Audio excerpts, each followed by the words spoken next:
Okay. So, all right. Well, I want to thank all you guys for joining us. And for those of you, I think you all know who I am. I'm Justin Goff. And of course, this is who I like to call the General, Rob Heffley in the house. I am an Emerald Ambassador with Plexus, and Rob is a Diamond Ambassador with Plexus. So not only is it a joy to have a Diamond Ambassador join us tonight, but also he's a good friend of mine. Rob and I, if we talk on the phone, we talk about Plexus a little bit, and we talk about other things a lot. So we're thrilled to have him with us here tonight. Kind of what we're going to do, if you guys want us to see you, there is on the bottom left-hand corner of your screen, there's a camera. You can click on that. That way we can look into your eyes and see if you're...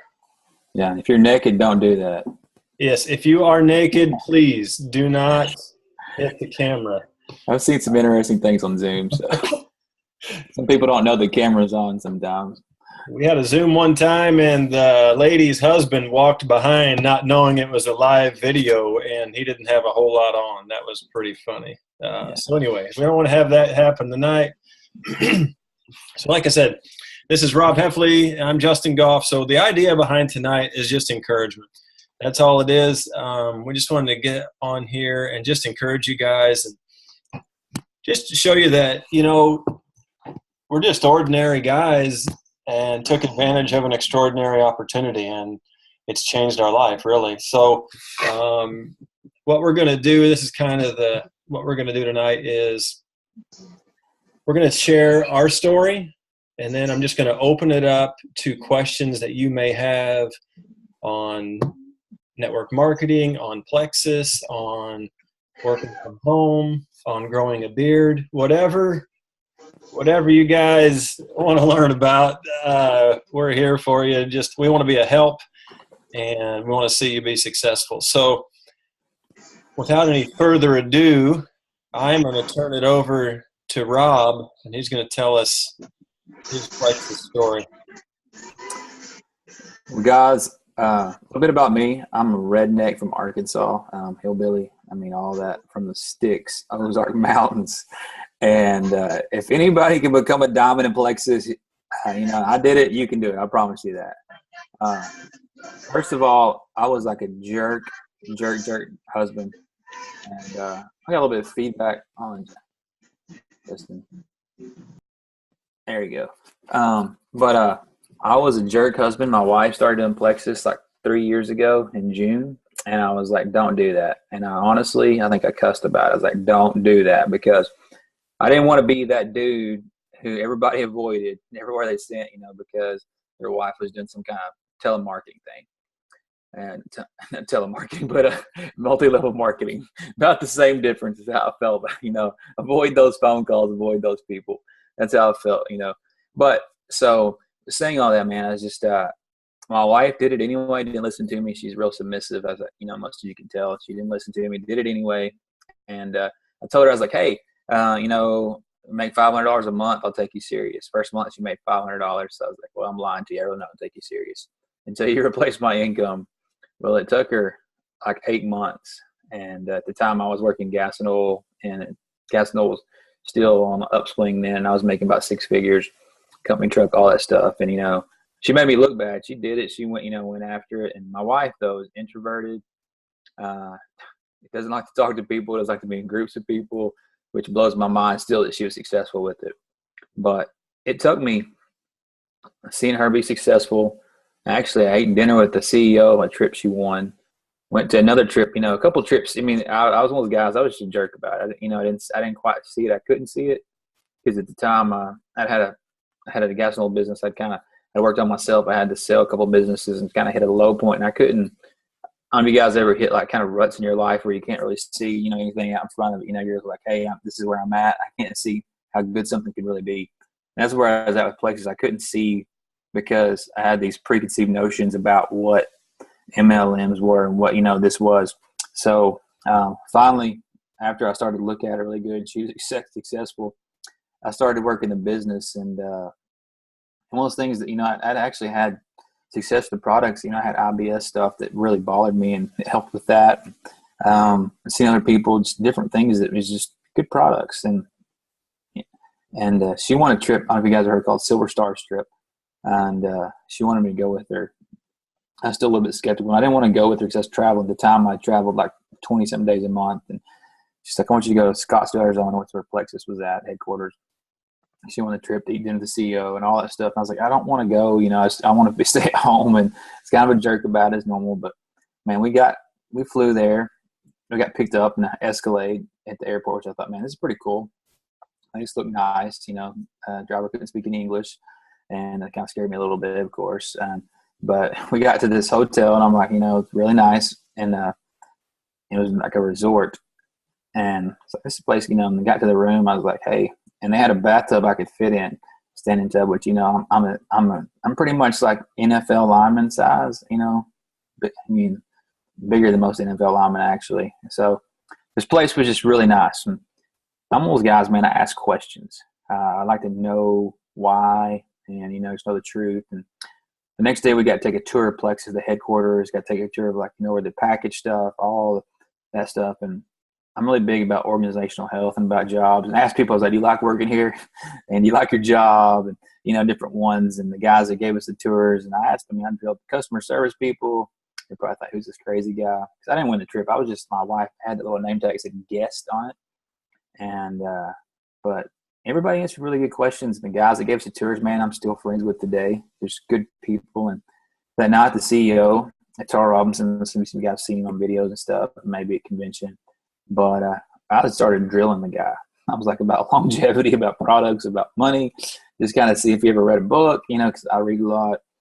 And, this guy is a multi-millionaire. And at the time, before Plexus really got big, he'd bought like the largest house in Phoenix. He's successful before Plexus. So I just, is this guy going to kind of make money off this and dump it? But it's kind of a legacy thing for him.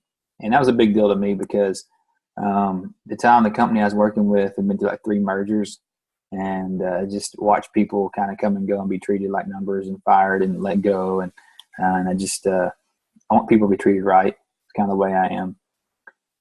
And he answered all my questions really well, and kind of built my faith. I went home. That was November. My wife had been doing it since June. She's been really successful. Because that trip, the Silver Star Strip, at the time, only 2 people a month won it. So 24 people a year have, there's probably 300,000 or 400,000 ambassadors. She's a big deal. I knew she was a big deal, but she was like showing them she was a big deal. And after that trip, I went home and started working the business just because, to me, I started talking to people and telling about Plexus, and started helping her and kind of listening to her a little bit. I still have a lot of pride. I don't listen to her all the time. I'd be way more successful if I did.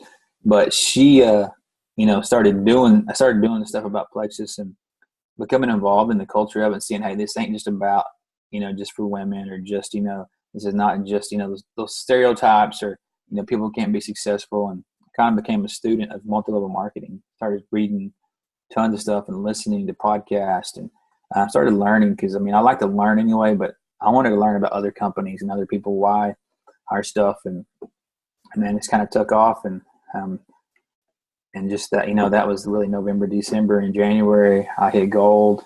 In February, I hit senior gold. March, I hit Ruby, senior Ruby, double ranked. And I won the Silver Star Strip. That's one of the things when I went there, I was like, I want to win this trip too. And because my wife was talking smack, and I was like, I'm going to win. And she thought, yeah, right. But I won that trip. And, April and May, I went Emerald, and did it in like 11 months. My wife went Diamond in April. So she went, she's like big stuff there. She went Diamond like in less 11 months. But after that, though, it's kind of, that was really, man, all in. I walked away from my gas and oil job. I walked away, I actually have a master's in counseling. I counseled on the side too. And it's kind of did Plexus full time for really about 1.5 years. And almost people, I have to have way too much to do. I want more to do. I want my plate too full. And I actually bought a business in November. I bought assets of a business and kind of put it back together. If you guys know what reefer trailers are, it's like 53-foot trailers, 18-wheelers pull. I bought like 120 of those to lease out to like companies like Tyson Foods, at Chicken, ConAgra, any kind of cold storage. But I did that because I wanted my brother, who's a pastor, wanted to hire him to have a job. But so my brother works for me now. My brother's older than me. He's 50. My sister, she's my bookkeeper. She's 51. My nephew, and I got another guy. I got 4 employees there that work for us. But I created some jobs, and but because I like to be busy. I don't know what I was thinking at the time, but I just didn't want to be at home. Most people like to get out doing stuff, but Plexus afforded me to be able to do that. And I know a lot of times people say, hey, Plexus, there's only a few people successful. It's not true. There's I think right now there's 500 or 600 jewels. I'm going to say by jewels, if you don't know what that means. There's people making over $100,000 a year and going to Hawaii, getting the Lexus and that kind of stuff. And that's amazing for a company to be able to do that. But what's crazy is still wide open. There's so many. I think right now there's almost, Arkansas, you guys probably, people make fun of Arkansas, but we know how to hustle and how to work. We got about 40 something jewels in Arkansas. In Illinois, I think it's got less than 10. Is that right, Justin? And the surrounding areas, and in the Midwest is completely open, but there's everywhere it's open. We're only in 4 countries right now. And when I look at it, man, there's 330 million people in the U.S. and only 600,000 Plexus ambassadors. That means there's a lot more people out there that need these products you can talk to and those things. But more than anything, almost people, I see somebody else do it, I believe I can do it too. Something, it's just a lot of willpower, a lot of just hard work, and just learning to overcome some stuff and learn, those things you don't know, learn how to do it better, and listening to your uplines, man, because I think my upline, and I didn't realize, and Justin's is too, he's part of it. We're part of the most successful people in Plexus. I'm saying about upline, the people above us sponsored. I'm a diamond. My wife is a diamond. Actually, my wife's diamond, almost diamond ruby. That means she's re-entered. Tamara above her is a diamond. Nicole Kinzer above her is a diamond. Above Nicole is Suzanne, who's a diamond. Above her, Celeste Gwynn, who's a double diamond. Then Jen Hawkins above her is a double diamond. Which I'm saying, those people right there, the last 2, they make about $200,000 a month. Which blows my mind. I know sometimes I can't fathom that kind of money because it's just hey, it's pretty good for a year, pretty good for 2 years. I remember making $20,000 a year. But those things sometimes I think I take for granted because, I remember, Justin, we were both in the military, and I think the average pay was $1,100-$1,200 a month or something for went in. And I was thinking, man, big bucks when I was 17 years old when I joined. And I think I got a $1,500 bonus, and to put your life on the line. It's more about civic duty there. And I was the reason I wanted to be in the military is I watched John Rambo so many times as a kid. But all those things I'm saying is you can do this. I don't care. It's one thing. Me and Justin, we're both regular guys. I drive a Ford truck. I carry a gun. I shoot guns. I'm not pink. I'm not anything. I'm myself. And that's the thing about it, is just learning how to be yourself and be comfortable in it, and not having to, sit there and try to be something you're not. Because most MLM people that I had been approached before in my life, I felt like they were snake oil salesmen. I felt like they were not real. They were trying to push something on me that was not good. But the thing about Plexus is, I told Justin this before he became a jewel, before he making, I was hey, you get around the jewels, you'll realize anybody can do this. Because that was one of the things too. I was at this event, a leaders retreat. It was 3 years ago in Orlando. My wife drugged me to that. It was my first Plexus event. I didn't want to go to that either because I was working a ton. And she won this special poolside thing with all the jewels, and I knew who most of them were because I don't know if you guys ever seen the Diamond documentaries. I'd watched them in bed because my wife would be watching them at night in bed. And I'm like, hey, turn this stupid computer off and go to sleep. And so I knew who all these people were because I've seen them, but not seen them by poolside. I've seen them face to face. And there's a few pretty ones, a few smart ones. But man, I even told CEO Tarwell, I was like, if these idiots can do it, I can do it.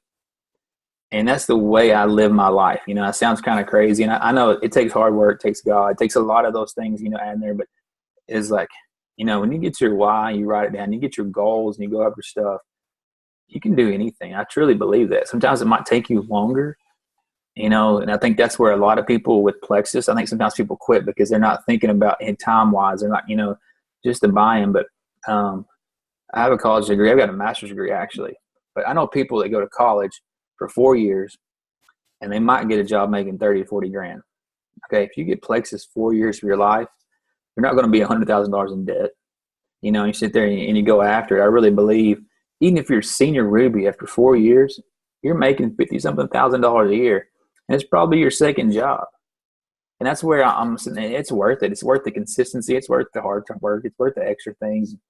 And, you know, all those things that, you know, I can say that I've put into it and is like I've gotten way more out of it than put into it.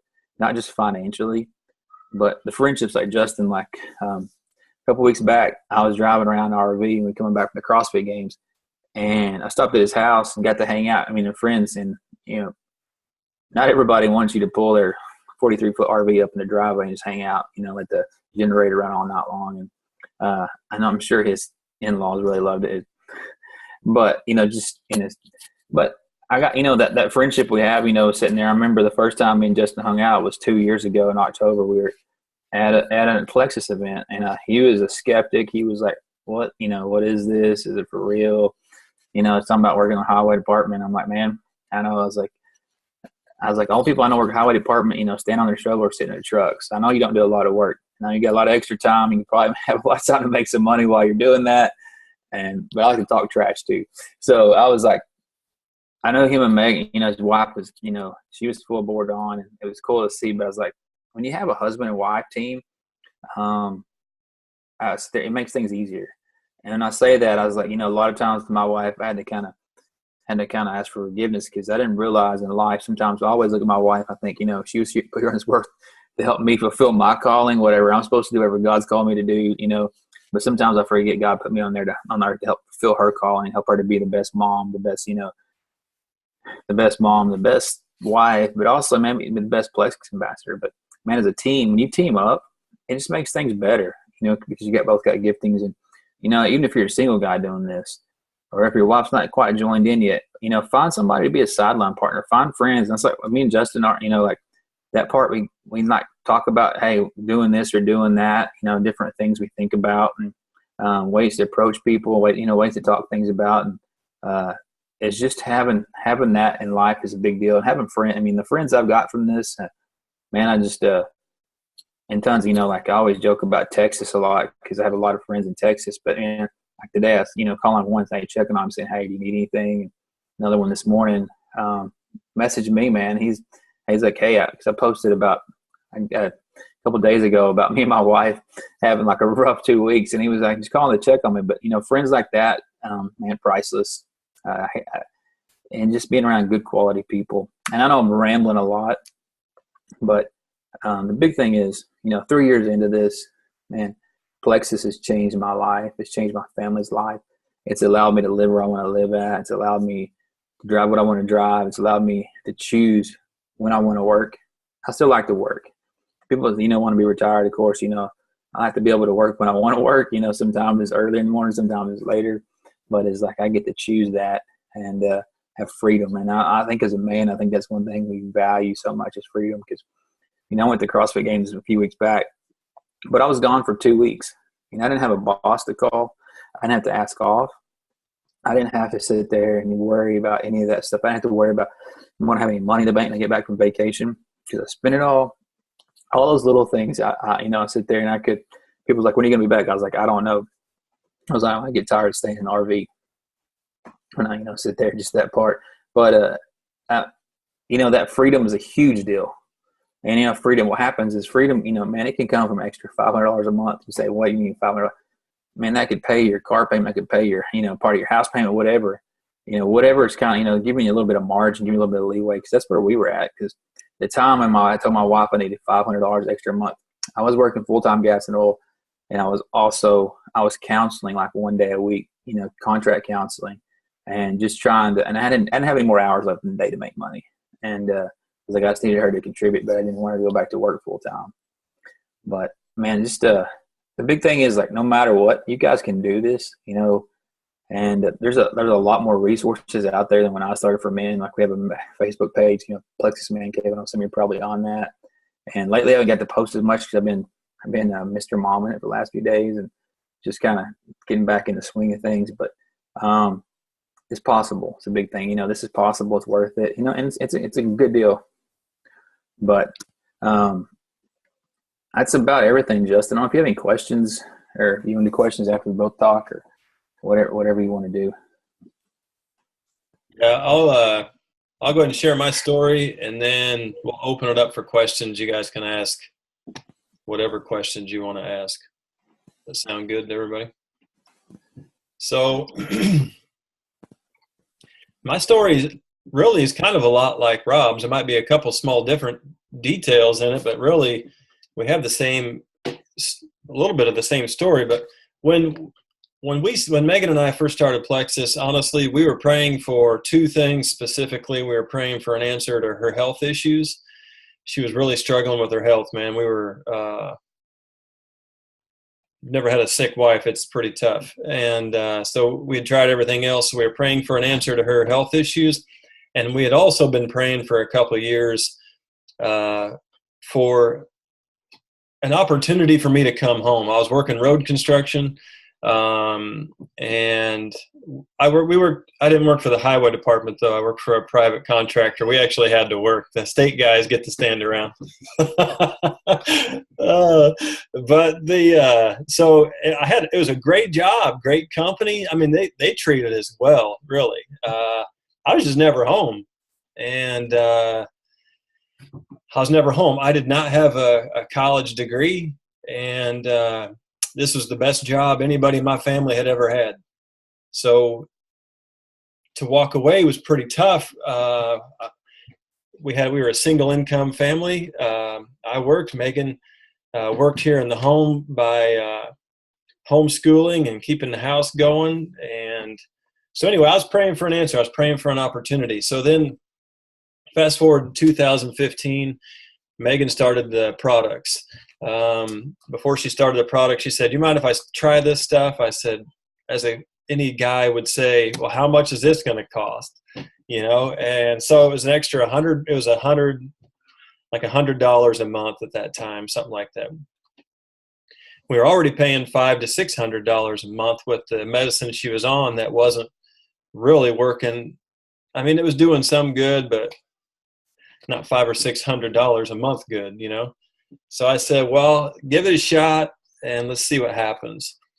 She started taking the products. And one thing about Megan and I is that if something works, we're quick to share it with people. We talk to people about Dave Ramsey. I talk to people about Robert Kiyosaki. I talk to people about Jesus. I talk to them about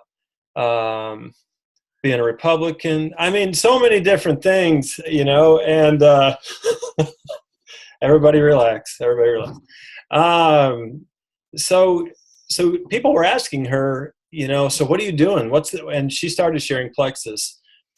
She came to me and she said, "Listen, I have a lot of people contacting me about Plexus." She said, "There's a business opportunity here. Like, I have a lot of people contacting me." And I said, "Well, no way. There's no way we're going to do this. I'm not doing this. It's a pyramid scheme. These things are illegal." I said, "Man, I've worked really hard to get to where I'm at. To me, my name is very important. It's one of the most, for me, my name is one of the most important things to me. I stress that to the kids all the time. I tell them at least, I don't know how many times I've read them out of the book of Proverbs, but I say, listen, a good name is to be chosen rather than silver and gold. And so my name is important. So I said, no way am I attaching my name to some pyramid scheme. Those things are illegal. I don't want nothing to do with it. She said, "Do you mind if I share?" And I say, "Well, whatever, go ahead, you share. I'm not sharing. The guys on the road crew will kill me trying to sign them up some scheme, pink drinks." I said, "No way." Now, I was on the products at the time. I knew the products were good, but the business side, I said, no way. Anyway, fast forward, she got her first check. Once she started sharing, man, it took off. Not as fast as Jessica Heffley took off, but it took off pretty fast. And I think Megan's first check was like $500. And I told her, the first thing I asked, honestly, this is the truth. I said, is this legal? I said, I mean, I had no idea about network marketing. And the only idea I had is that it was bad and I didn't want anything to do with it. And I don't even know why I thought that. I'd never even researched it before. Anyway, I saw that she made $500 and I thought, man, it takes me a long time to make $500. And you did it at home on Facebook? I'm like, something don't seem right. So I started looking into network marketing, and I started really looking into Plexus and the compensation plan, and I started sharing. And I ran into people like Rob at the very first leaders retreat out in Washington, D.C. We were out there together, and I was a skeptic, but I knew he was cool. I knew he was all right. He had cowboy boots on. He had a jacket. So I was like, okay, I can hang with this guy. And so he stayed up late with me one night and just talked me through a lot of things. And I kind of started to see the big picture. And I saw this isn't necessarily just a woman thing either. I mean, there's guys here making it happen. And I left that leaders retreat and I told Megan, I said, we can do this. I looked around, I saw all the other people, I saw the guys, and I told Megan, I said, we can do this. And we started doing it. She won the Silver Stars trip as well. Just a few months after that leaders retreat in October of 2015, Megan was on the road to Scottsdale, Arizona, to probably the nicest resort I've ever been to. And it's awesome. And I did the same thing, man, when we got there. I talked to all those guys at the corporate office, man. I asked questions. I wrote down their answers. I was like a news reporter. I saw that there was opportunity. It's kind of one of those things, is this opportunity for me, though? You know what I mean? This has been kind of a growing thing for me over time, but every question I asked them, they answered right. If you want to see something cool, go out to Scottsdale, Arizona, and go through the Plexus corporate office. I'm an outdoors guy. I'm not an inside office guy. I would work inside Plexus corporate office. They just have an amazing culture there where they appreciate their people.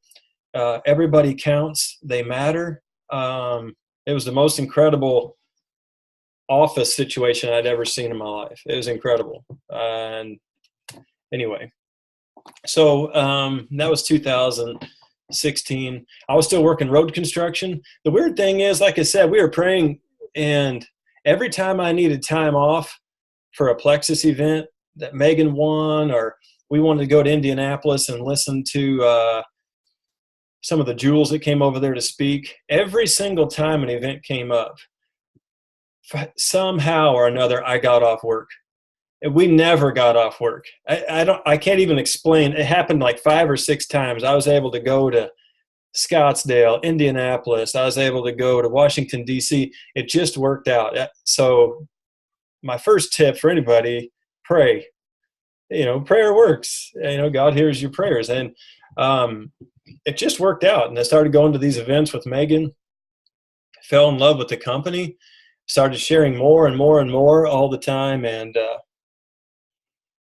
now here I am. I'm an Emerald ambassador. I'm a jewel. It's so weird because I remember scratching and scrounging for points to get to like gold. And I thought, man, a jewel or emerald, I'll never get there. And now here I am. And it's been incredible. But anyway, in 2016, I was still working road construction. And so in Illinois, we have two seasons. We have construction and we have winter. That's the two seasons we have up here.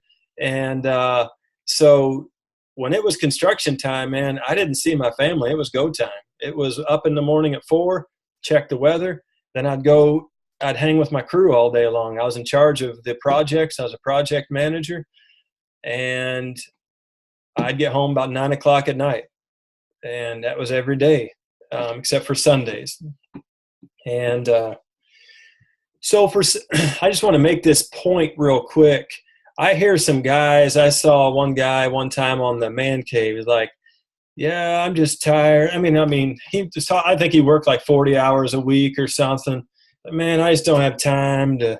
Do you remember that, Rob? That guy got on there. Man, people jumped all over that guy. Anyway, my point is this: you have time to you got time to do what you want to do. If I can work Plexus from a road construction position, and I didn't do it all day long. I skipped lunches with the guys.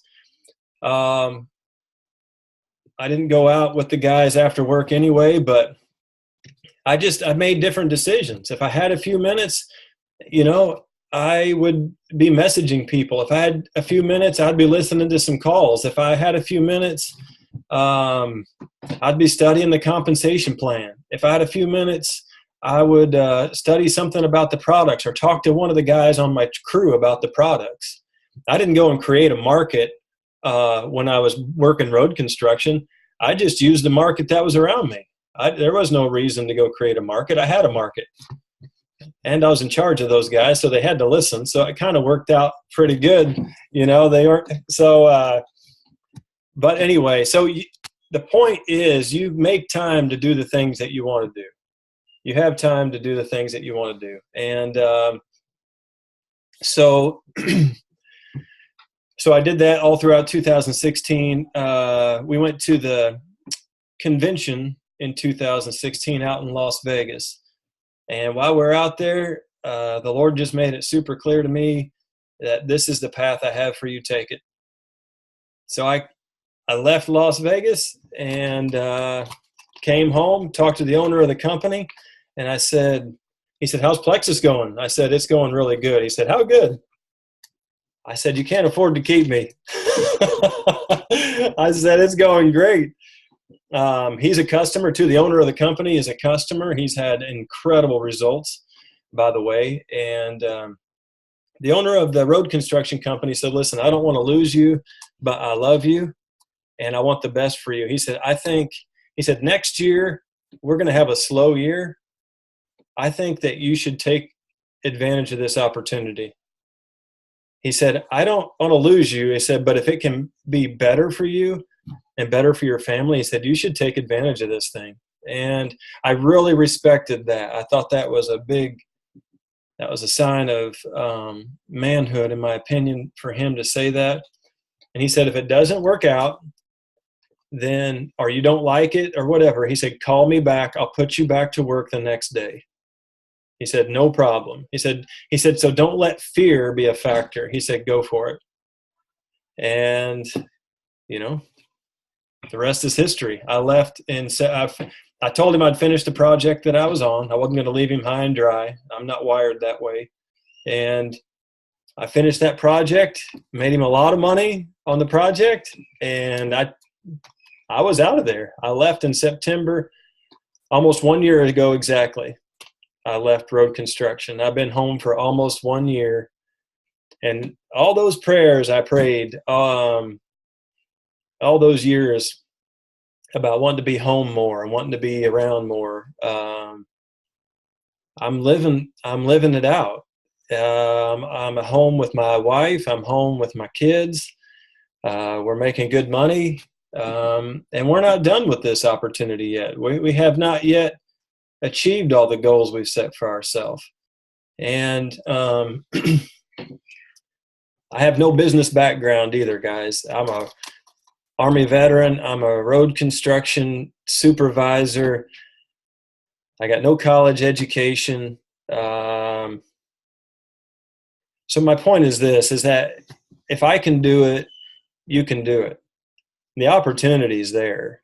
And like I told some people just the other day I was talking to about the business opportunity at Plexus, I said, I can't guarantee you success.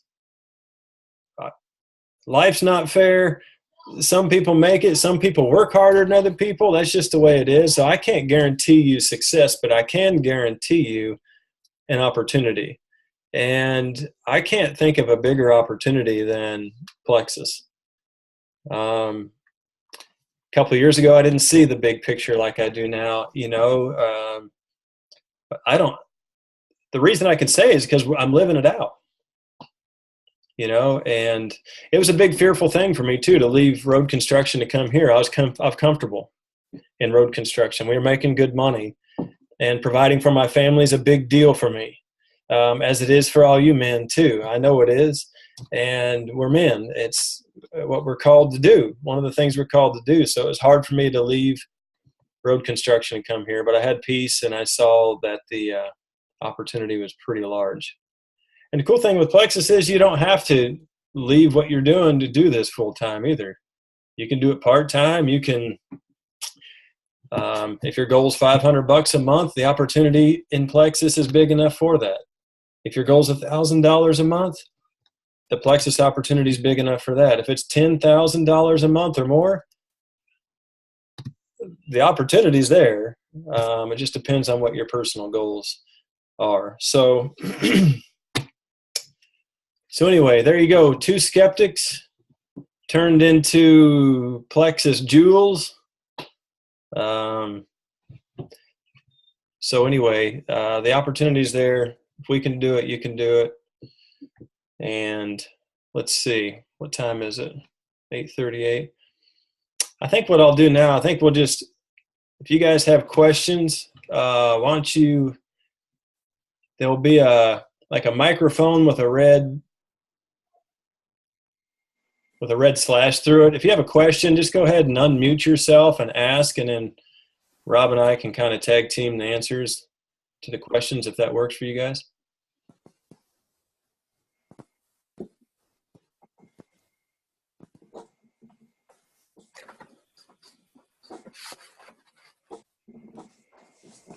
At what point did you, Rob, make the decision to go full-time with it? My wife, I knew she's going to be Emerald, and she was going to be Emerald 2015, like January 2015. And I told her, at the time I was traveling to gas and oil, like all over the country. And I remember that year, one month I was in like 12 different states. And so I was like, I wanted to get away from that, kind of like Justin, I want to be home more. And I was like, hey, I'll just contract counsel. And that was like, I was just that month, I decided before I hit goal, before Jessica hit Emerald, she was senior Ruby. I was like, hey, financially, we know we're kind of where we're going, had a plan, and kind of, really worked hard that December. And I resigned January 1 from my gas and oil job. And, I contract counsel for like 2 to 3 months until, kind of replace that income. Mm-hmm. But that momentum, I was like, hey, I'm going after this. And I went after it hard. It wasn't just like I made a run. She helped out too because she had some momentum. But like, because the double rank and those things, and I wanted to win that Silver Star strip. But that March, those things that, I was just going to do Plexus full time. My wife, she got morning sickness, was like laid up on the couch. So I was like taking care of our time. He was 2 years old, pretty much by myself, and doing Plexus. But every morning I would get up, do my podcast, see my message. Talking about it's really, really intentional about contacting everybody I knew and just going after it. And that was, sit there and really kind of help push her. And that's the thing about when you're married to the person doing it too, that, there's just times where you don't have to work as hard, vice versa. One of you's kind of doing other stuff with kids, and it kind of lets you, there's a balance there. It's kind of nice. And like this week, my wife went to Orlando to a John Maxwell Leadership Conference. I watched the kids, and someone was like, I wouldn't want to do that. But, I'd rather be home with my kids by myself than be working somewhere, not, we had to hang out, and I got to spoil them ice cream, candy, and movies. And, we stayed up too late and all the fun stuff. I'm like the grandparent sometimes when she's gone. But that part, is kind of like you kind of, financially where you're at and what you're going to do, and, having goals and being really, setting on those goals. And to me, I like pressure. It sounds kind of crazy, but I was like, hey, I want to do this. I'm kind of almost, I am going to burn the boats. Let's do it. And, Justin had this really nice boss, but I was like, I was doing donuts in the parking lot saying, take this job and show it. And playing Johnny Paycheck, you know. But I went back, but those things that, there's parts of me, my pride is probably my biggest thing now I deal with, because I don't. I think sometimes I miss saying I had a hard day's labor, or I miss saying that part. But it's like at the same time, man, I get to go to my bed tonight, get to kiss my kids goodnight, and tomorrow I get to go to work when I want to. I work this other business, it's pretty self-sustaining because I got really good employees. I don't have to be there 40 hours a week. But it's just kind of where you guys feel like, sitting in that part. And also, your momentum too, when there's times momentum like January, February, March, just because people are trying to get healthier, it's always going to be a little bit more momentum. That's just part of it. Like this last year in May, when they came out with new products, there's going to be some momentum there. Right now it's kind of slow, but it's like back to school. I mean, everybody has that that's their focus, their main focus. And that's just, that's just part of it. People get frustrated. But, I think, talking to people, but I think going all in, like Justin said, if you really want to, like the busiest people are the most successful people in this business. And the reason I say that is because the busy people, if they have an hour, they know what they can get done in an hour. If they have 15 minutes, if they have the text, man, I would copy and paste the same text. I don't know how many times. Same thing with messages, change it up a little bit, but learn how to be efficient. Learn how to, those things, whatever time you have. Because, we have a girl that she went Emerald on our team. She didn't have a computer. I mean, I like tongue lashed her. I'm like, buy a freaking computer so you can put your files and put your stuff, make your life so much easier, I'm like, you make $100,000 a year and on Alexis, but you don't have a computer yet. She did it all on her phone while she was running a daycare, and being a parent, wife, all those things. But I was like, here's the thing about it. If you want to be successful in this business, you can do it. And that's where, like, me and Justin's like, I can't guarantee it, but we're like, here's the tools. Here's the map to the goal. Go dig it. And it's a long answer for a short question.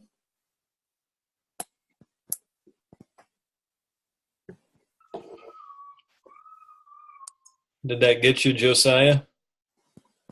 Yeah, I've got more questions, but I'll let others. Okay. Who else has some questions? Hey guys, I got a question. Yep.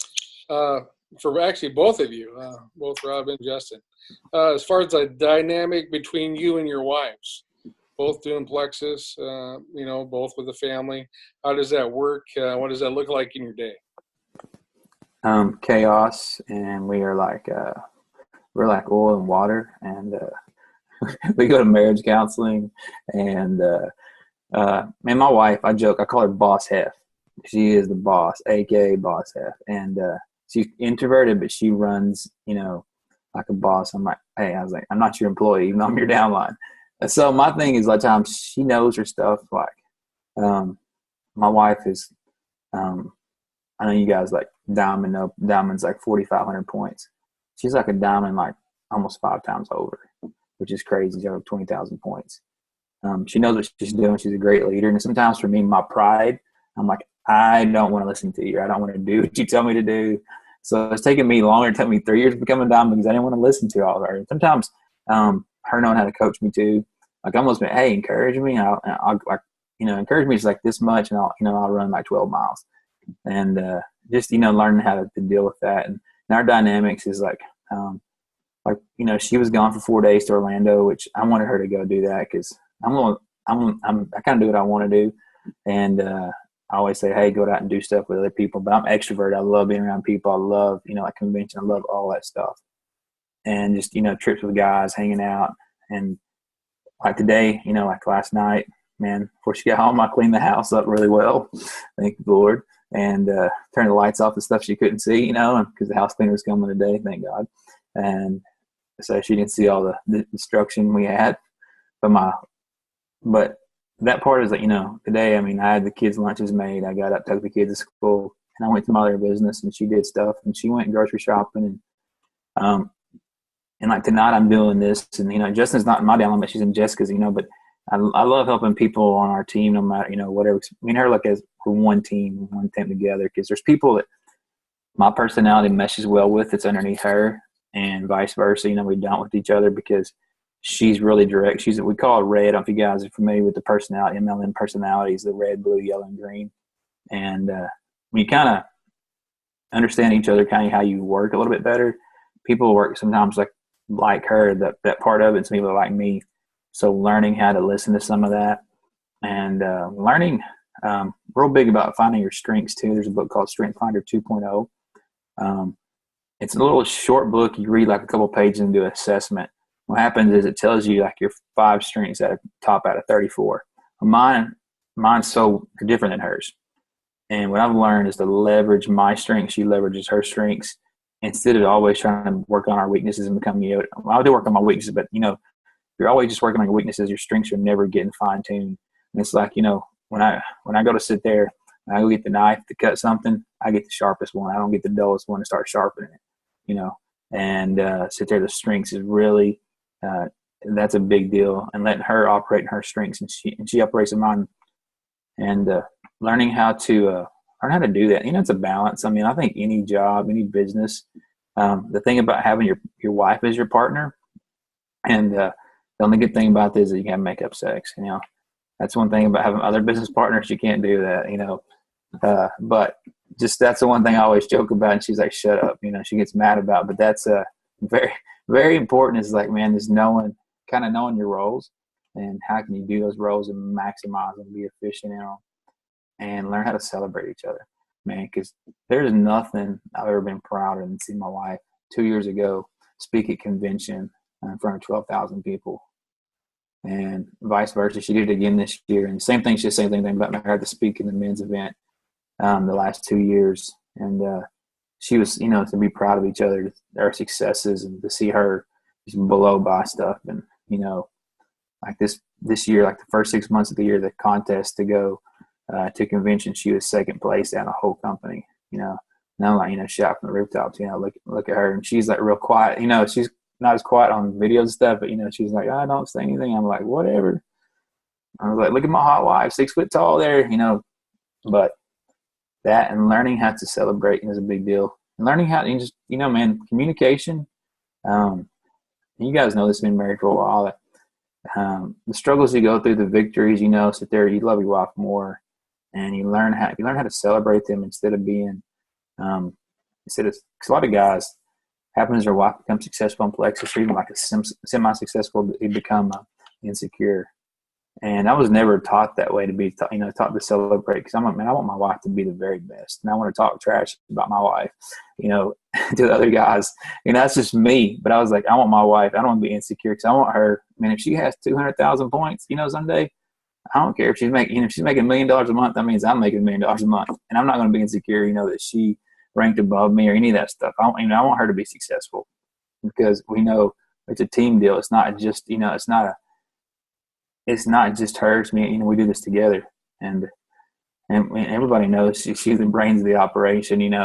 I'm just the driver. That's what I told the other day. We have a RV, a Plexus bus now. I was like, I'm the bus driver is what I do. But another long answer to a short, but just big thing is communication. Communicate, and encourage. And if you're not good at something, she's better at, learn how to kind of pass those tasks off. Say, hey, how can we do this better? Can you do this one? I'll do this one. But also some of the little stuff, man, like learn, I think a lot of guys don't realize how much we can help our wives by doing simple stuff. It might be watching the kids for 30 minutes. It might be, she might be computer illiterate and teaching her how to sit there to make a spreadsheet, learning how to do the tax stuff, sitting there finding a good accountant, because that's one of those things too. I have talked to Justin a lot about this. It's not about just making money, it's learning how to keep it. And, the little things like that, and learning what's a tax write-off, what you can do to sit there and make your business better and more efficient, because I think it all comes down to this. We all want freedom. I want time off, and we want time to be with our family more. So, Justin, you want to say anything? Yeah. One thing I think is just finding ways to complement one another, and to do that, you have to be honest. You have to be honest with yourself, and you got to be honest with your wife. And there's just certain things that I'm not good at. and I have no desire to learn. I have no desire to struggle through getting better at them either. And it's the same way with her. I think there's certain things that she just has no desire to do. So we try to complement one another. You know, when it comes to products, I know a lot about the products, but I have not researched like Megan did. Megan was going through all this stuff when she was sick. She was researching this stuff before Plexus. This is just something she loves to do. I don't care about 27-letter words that I can't pronounce, honestly. It doesn't do anything for me, and I don't want to. I'd refer them to Megan. So that's a strength for her. I know it is. I know it's a weakness for me. So I'm honest with myself, and I use her in light of that to help the team, and it's the same way with the business side of things or the accounting side of things or the taxes. Megan has no desire to balance a checkbook. I love balancing checkbooks. I take care of all that, and some of the business questions and the business training, I take care of that. So one of the things is that the reason we can do that is because we have a team perspective. It's not a Megan perspective and a Justin perspective. We have a Megan and Justin perspective. It's a team perspective. Both salaries go into the same account. We operate off the same household budget, and we work together as a team. And I think finding ways to help one another, and it takes communication. And that's something we're still working on too. We haven't got it all figured out. There's sometimes she schedules stuff when I schedule stuff. Last night was a good example. She had a Zoom call at 8:30, and I had one at 9:30. Well, at 9:30, her Zoom call wasn't over, and I could have bumped her completely off of the Zoom call and started mine, but I contacted my people. I'm like, hey, I just talked to them through Messenger instead, and we worked it out. So it's you have to communicate. This is a big deal right here. I'd recommend you get one. It doesn't have to look like this, but it's a day planner. It's with a calendar. She's got one. I got one. Rob's probably got one. There you go. Mine's a passion planner, man. I got passion. Mine's a Plexus one. I don't know if you can see the bling on this bad boy. Look at that. But so we sit down on occasion and we say, hey, what do you got going this week? And then we work it out. I don't like to change diapers. I never have liked to change diapers. I have 6 kids. But if I have to, I'll change diapers if it helps her out. I think we just have to have a bigger picture. And 2 people working together can go a whole lot farther than one, or 2 people working against each other, or 2 individuals working for themselves. So just apply the things that we read in the Bible to loving our wife and, just work together. I think that's the main thing. And like I said, we're still trying to work it out. We started homeschooling again this last week, and so that adds a whole nother dynamic. So hopefully, like Rob said, we'll be making up a lot. Megan and I will be, not Rob and I. Glad you clarified that. Yeah. Who else? What do you got? Hey, I got a question for you guys. So I took, and I know that we talked about this being slower top months and everything like that. I've been noticing that, a lot of my contacts and a lot of the people that I had on convenience orders and, on the unconditional side had just a bunch of things just happen and life just happening to them. It's just been crap for a lot of them. And, it just seems like, sometimes I feel like, the Lord has just placed a bunch of people that's just having so many struggles in my way to be able to lead Plexus to them, but it don't stick that good with them as like to be able to continue being like good condition, unconditional plexus orders going through and stuff like that. And I'm constantly having to retrain them on how to, you know, make sure they have the money in the account for that day and make sure that they have, you know, all their ducks in a row and, you know, just stuff like that, which is fine. But I just wanted to see if you guys had any trouble like that, you know, as you was going, because help me out here, make me feel like I'm not alone with this. But, you know, my uplines are, you know, mostly women. I don't have like a wife that, you know, really works the business with me. And, you know, it makes it a little more difficult, you know, seeing that I've been working it, you know, almost a year now, and just now, you know, a little past silver, you know, working my way to senior silver right now. And, you know, having a bunch of people that's only been doing it, you know, 2 or 3 months, not quite had those same struggles. It kind of makes it a little more difficult, you know, but, you know, God gives each of us, you know, just different tasks to bear. And I just want to make sure that I'm not just the only guy that's had to feel this way as I've been trying to work this business. Y'all got any advice for me on that? Oh, yeah.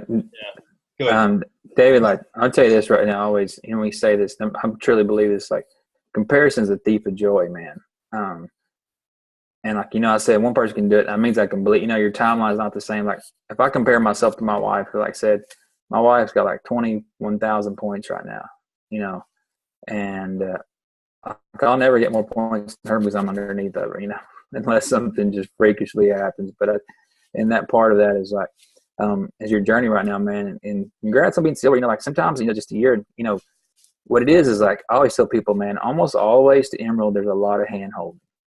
And that is like, I hate saying that, you know, but you have to hold, you know, and it's like, hey, do this, do that, you know, that hand holding is just part of it.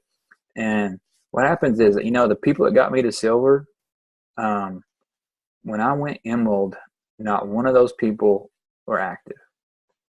And, you know, that's kind of like, you know, like, whoa, you know, and just what's crazy is like 2 of them are active now, though. People kind of come and go and they're wishy-washy and, you know, there's instant gratification. But and the thing about it is, you know, don't get frustrated with them. Keep that relationship always open and, you know, and talk to them. Because sometimes financial is like, hey, you know, when can you do this? You know, because it might be next month, there might be 2 months. And sometimes you have people quit. I have a girl that she quit, came back, and she's almost gold, you know.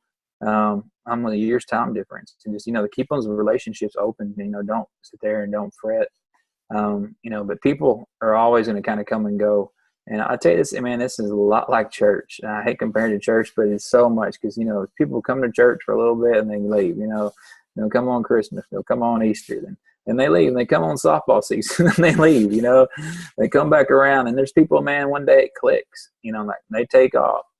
Like Jessica has a jewel, man, and Jessica's trying to pry in her head like, hey, you need to do this because she needed the money. And the girl one day it just kind of snapped for her. She's about 6 months in and she hadn't done anything, you know, and she's probably going to be the youngest diamond this month. Or, because and that's just, you never know that part, but keep on keeping on, man, because you know what, you know, silver money, that's still, you know, $5,000 a year. And you know, to me, yeah, if you want to hand me $5,000 a year, I'll take it, extra money, no matter what. And sitting there, just keep on keeping on, man. You know, keeping yourself around good people. And man, and I applaud you because not having a wife to help you, not, you know, having doing one part of it is a big deal. But you know, there's success, I believe, in this, you know, for anybody. But I think the thing about it is, you know, the long game. It's not the short game. It's not the quick sell. You know, I got made money this month off, you know, it's a quick sell. But those relationships, if people come around, the longer you do something and the longer your reputation is like, hey, somebody knows you need to get Snap Pro Bio or that Bio Cleanse. It's like, you need to call David. You know, sit there, you'll get referrals. And that's a big deal. But that's just kind of, you know, keep doing what you're doing, man. Holding hands, you know, all the way. Because even there's going to be people there, you know, come and go. But, you know, the ones, you know, always keep that relationship open. Keep, you know, and what you do. Because you never know that one person one day just clicks for them and they take off.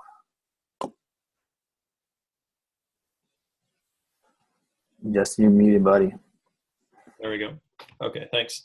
One thing I'll add to that, what Rob said was right. But the first thing I'll just say is you're not alone. So whatever you're dealing with, we're dealing with times 100. or maybe more. And people turning off and turning on, and that, I mean, all that stuff. So you're not alone. I mean, everybody is dealing with the same issues. I think sometimes we feel like we're on an island, and that's just not the case. So a lot of people are dealing with the same issues. Just keep on going, like Rob said. One thing I wanted to mention real quick, I'm going to give Rob some props here because I used to get mad at him for asking me this question. But when I came home from road construction to doing Plexus full time, we were moving, and Megan was getting ready to promote to Emerald. I was getting ready to promote to Senior Ruby, and so I promoted to Senior Ruby, and I was thinking, man, 2 or 3 months, I'm going to be at Emerald. Megan's going to be at Sapphire. We'll be jet setting around the world. And I sat at Senior Ruby for a year.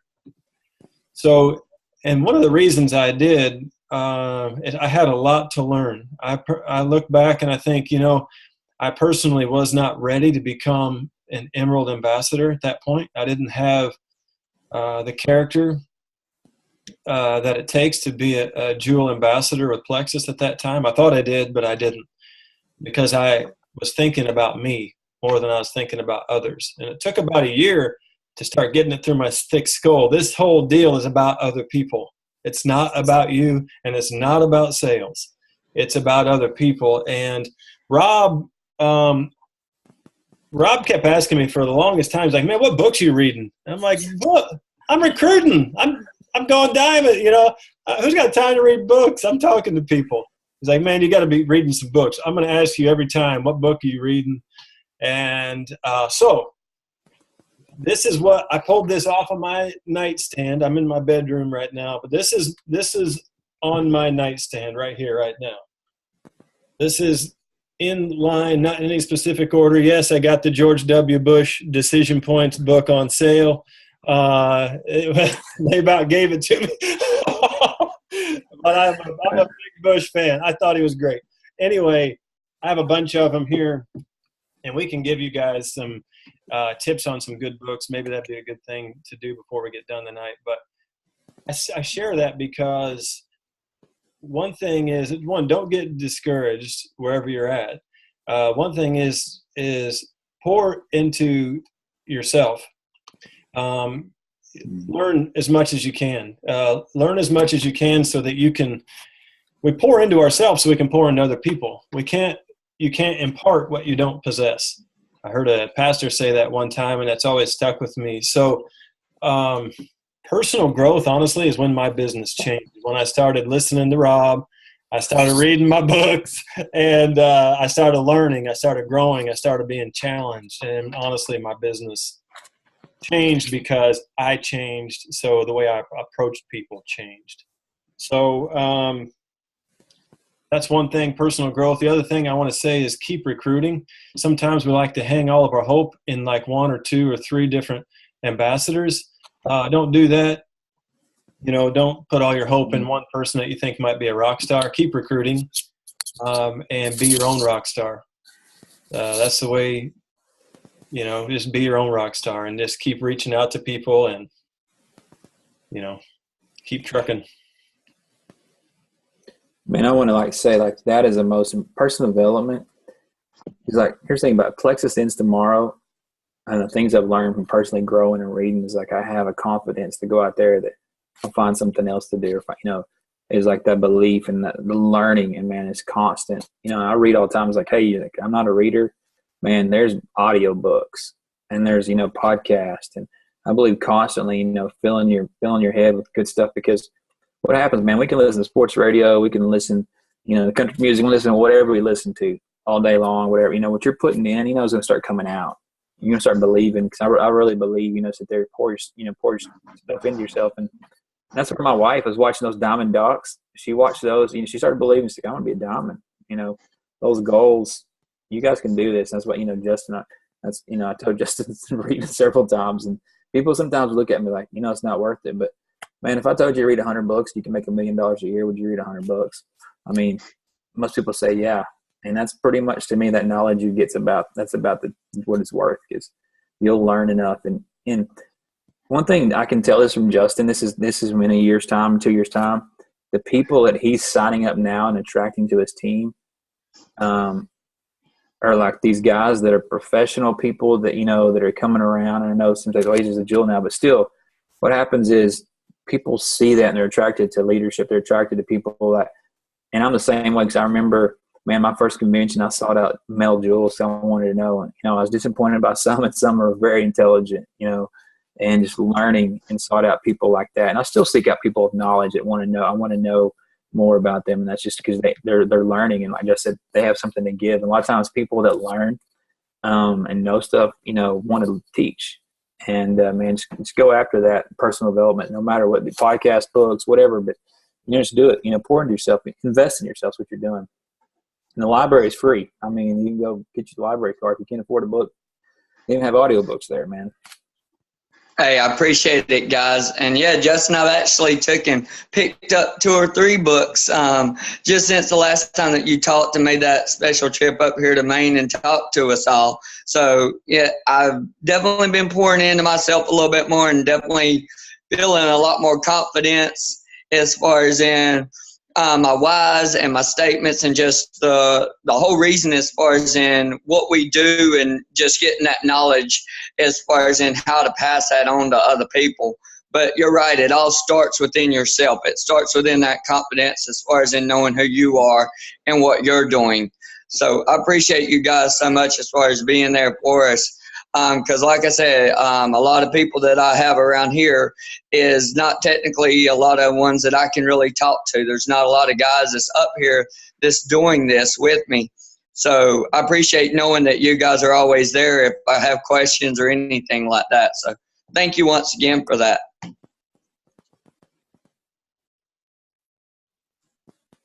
Okay. Hey, I got a question. Yep. Are most of your ambassadors underneath you men or females? I'm about, say, 30% male, 70% women. A lot of times I have friends like, hey, tell my wife to do this. They don't want to do it, man. It's like lazy, like my wife would be good at this. Or, and two, like there's a thing I've talked to Justin about, like, we always sit there and learn how to build, because everybody underneath me and Justin gets paid for twice. We get paid double. It's like double dipping. And Plexus is one of the only MLM companies that do that, because there's a thing you want, if you and your wife are doing it, there's a time you want to be your wife's strongest leg. So like right now, we're not building underneath me anymore. We're building on her. She re-entered. Like when you become diamond, you hit 6,000 points. You can under yourself, because I'm diamond, and building her back up on her next leg is like, you kind of want to be strategic about how you build. So I have some of her friends underneath me and some of the ones contacts. And another day, I signed somebody signed up. They had my website. I didn't like walk them through it. And she's like, they signed up on your website. You didn't? I was like, I didn't tell them to. I was like, I didn't know they were going to do it, because most people talked to several months ago. And it's just, both, women and men, and man. And I'm sitting there, I'm like, and talking to women definitely is kind of had to learn how to do that the right way. And, making sure my wife, a lot of times I'll sit in front of my wife, I was like, hey, my wife's, somebody you need to talk to, or different things. And I also have relationships with people that I went to college with, or people, when I grew up with, will contact me that are on my team, and just throughout life. And it's just because women, if you ever watch my page, I don't put a lot of just Plexus stuff, blast it out there, because men, I usually put more about freedom stuff. When I do post, I post kind of, there's different ways to post. I post towards the personalities, like the reds, I post about money a little bit. Blues, I post about fun things. Yellows, I post about, helping people. And greens, analytical ones, I don't post for them, because they're the hardest ones to deal with. Kind of like Justin passes it on to his wife. I pass that on too, because they're very loyal once they kind of come over, because they're analytical. But I really post a lot about freedom and lifestyle, just because for men, that's the more, I don't know what it is, they attract more, because it's just a little bit different, and learn how to market, things differently. Because man, the funny thing is, the biggest post, like we bought an RV, which RV is like 18 years old, but we wrapped it so it looks like a lot newer. You would thought, guys, I don't know how many guys' dreams have an RV, and I don't know how many people messaged me about that. Justin's wanting to buy him one now, so he can dress up like cousin Eddie this Christmas, walk around. But sitting there and just really kind of sitting there, just whether it be male or female, And that's why I look at, man, to me, like if you speak English, you have a social security card, or something, you're a prospect. But at the same time as like, I don't want people just prospect. I think about how can I help this person? And when I ask that question, can I help this person with their health? Can I help them financially? Where they're at? Because those are two of the biggest problems. If you guys have ever read, how to influence people, it's kind of just those are two things almost everybody has a conversation about. It's like, can I help them financially, or can I help health wise, and kind of just like helping people, like, how can I add value to this person? And sometimes, man, it's just that little thing is like, it might need conversation. It might be, I'm one of those people about the long game too. I'm really slow because, man, I'm relational and I love meeting new people and making new friends. They might not sign up for my Plexus team, but to me, I was like, hey, if I added some value to their life today, talking about whatever or learning about them, maybe someday I get a chance to tell them about Plexus, something they like. And like Justin said, sharing that part. And when you truly look at the person, how can I add value to this person? It kind of changes things a little bit. Yeah. For me, I'd say, make sure. Okay. For me, I'd say I have I'd have to go back through and look in my back office to give you an exact number, but I'd say I have a little bit more women on my team than men. But all of the rock stars on my team are women. So I mean, the guys, I've got a lot of guys I've signed up. They're just not working the business. However, I am getting ready to sign up a lot of them don't listen. They don't listen, man. No, and I think, and I would add one thing real quick too. I think one reason that Rob and I are successful, I guess, is I think we have an advantage, and that's because we're working together with our wife. A lot of these guys that are on my team, they're not working with their spouse. They're proud, I'm just my woman, what to do. Yeah. Who cares? And so I think that's one thing, but I'd say I have a few more women on my team than men, but the women are outperforming them like crazy. So that's one thing. And I'll just share one thing, since it's a bunch of guys on here, that I talk to a lot of women, and I'm very open with my wife. If I'm talking to a woman on the phone, if I'm talking to her on Facebook, I let her know.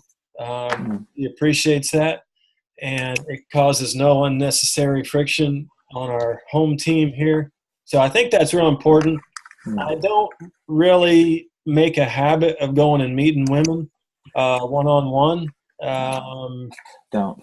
Social media is a blessing in light of that, but once again, I'm completely open with my wife. I'm going to when we get this video done here tonight, I'm going to sign up a woman as an ambassador, and my wife knows about it. So I just wanted to share that real quick, because this is a woman-dominated industry. So as you share more, women will contact you, and you just need to have a plan ahead of time of what you're going to do and what you're not going to do in light of dealing with the opposite sex. I think it's just plain wisdom. Yeah. Well, that's the missing demographic right now. Right now, we have like 10 male diamonds.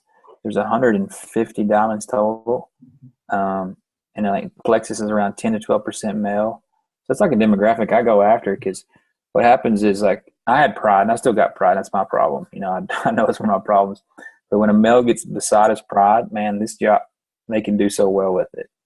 Yeah. And that's one of the biggest things I just see. Like, I had a guy, he will never listen to me. He went really quick, really fast. I'm like, hey, there's certain things you've got to do, because it's not just about selling.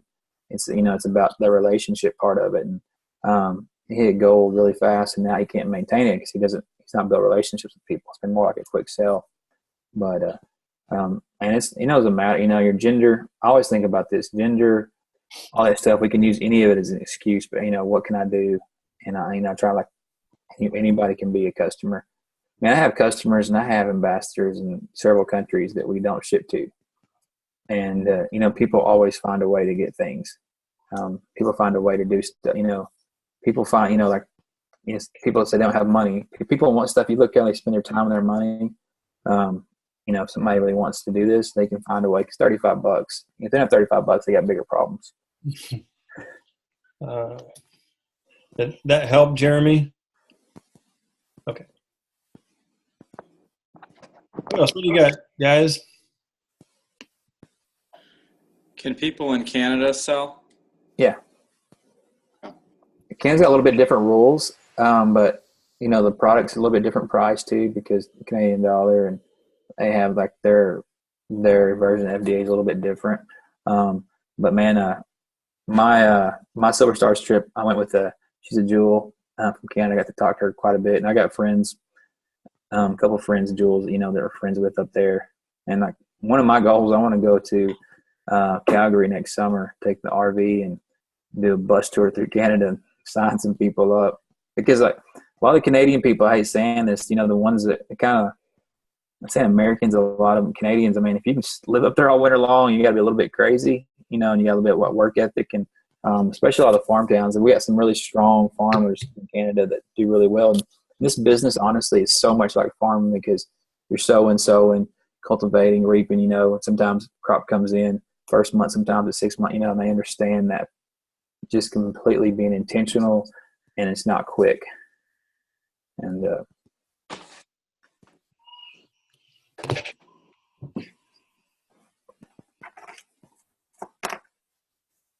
what else you guys got?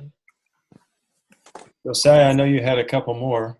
Yeah, I got one for you. Yeah.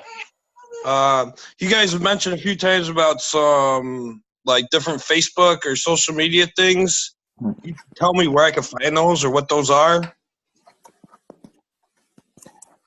Yeah. The Plexus Man Cave, if you just put Plexus Man Cave, and it'll ask to be added to it, and I'll approve it. Just go in there and put on there, Kurt. All you guys is put Plexus Man Cave, and there's about 5,000 guys. There's videos on there. There's motivational stuff there, and just that's a good one. And also, I always tell people this one. It's called PlexusU.com. It's my friend Jerry Abart. He's won like an Emmy. He's about to have a TV show on the History Channel. He's a Plexus Diamond. He's probably one of the geniuses. I feel like he's very, very smart, very intelligent. He made a ton of videos from products to all different things, and there's like really good stuff. But it's free. Lets everybody see it. Everybody use it. And that's the one. And then definitely the Team Plexus Provision page. That's my wife's, our main team page. And Justin's team page there too. Like I think those things is learning how to get on there and look at it, and the social media stuff, man. And just follow people, man. A lot of times a lot of the jewels will be friended out, but you can follow them and they'll see the stuff they post, man. Because like 90% of the stuff I do is not original. I'll take it from somebody else and make it my own. And see some post you like, you can do that. I mean, the one thing about One Plexus is like people. You have to recreate the wheel, and sitting there using people's stuff. And what's funny, because I'm friends with like 500 jewels now, I'll see like the same post 40 times a day, because all of them have like their friends. One of them might be in Alabama post, one in California post, but they're using the same thing. What's always fun is like when I feel like I have a good post, when somebody does the same thing with me, when they steal it. It's kind of some people used to get mad about it, but I'm like it's flattery to me. It's like, hey. You must think I'm doing something right. And Facebook, I use Facebook a little bit differently too. I live out my life on there. I'm transparent. Even I talked about having my problems with my wife like 2 days ago. We had a rough patch, and like the transparency of that part, the way I live that stuff out is like I had like 500 people like that post. People share it. People message me, say pray for me and my wife. I'm already a killer, and those parts of that stuff. But look at the on the main Plexus website too. There's you can look at the diamonds, and there's a ton of lists of them. And all I do is go in there and look. Some of their bios on there, ones you kind of relate to, and even the ones you don't. Go look them up on Facebook and just follow them, and you'll have a ton of people. And you can kind of follow, people like that. I follow people outside of Plexus too. People are professional in MLM stuff and network marketers. Like there's a guy named Eric Warrior. You can Google him. He's interviewed probably 100 top producers in MLM. And I look at, those conversations. There's a guy, I think about, I watched it 3 years ago. He interviewed this guy that made $70 million selling Juice Plus. Juice Plus, like these little bitty pills. And like some stuff he said on that conversation, $70 million, like, my eyes opened up pretty wide. And some stuff I've used on there and I've learned and I still do, because the guy talked about building relationships and talking about how 70% of his people are just wholesale customers or wholesale like ambassadors that they just order every month. He goes, they like the products. And he goes, it's not always just about selling, but anytime you can learn, man, just learn. The podcast, sit there. There's one of my favorite ones. Let me tell you the exact name of it. This is free. You can listen on a computer. You can listen on your phone. I'm gonna lie to you. I'm trying to pull it up. It's MLM Nation, network marketing training and prospecting. There's 300 and there's more than that now. There's like over almost 400 episodes on there. And what he does, he doesn't let people tell their name of their company. So not promoting their company, kind of tell their story. And it's like, here's kind of, how mompreneurs can leverage social media to build their business, how to go from sitting in the stands to winning the game, behind the scenes, becoming the leader you're looking for. Any of that stuff, is just got good, because you're listening to it, hearing it, just is good. But that's one of my favorite ones. I listen a lot of times when I'm driving, and I listen to a lot of mindset stuff too, because, I believe, overcoming fear is a big deal.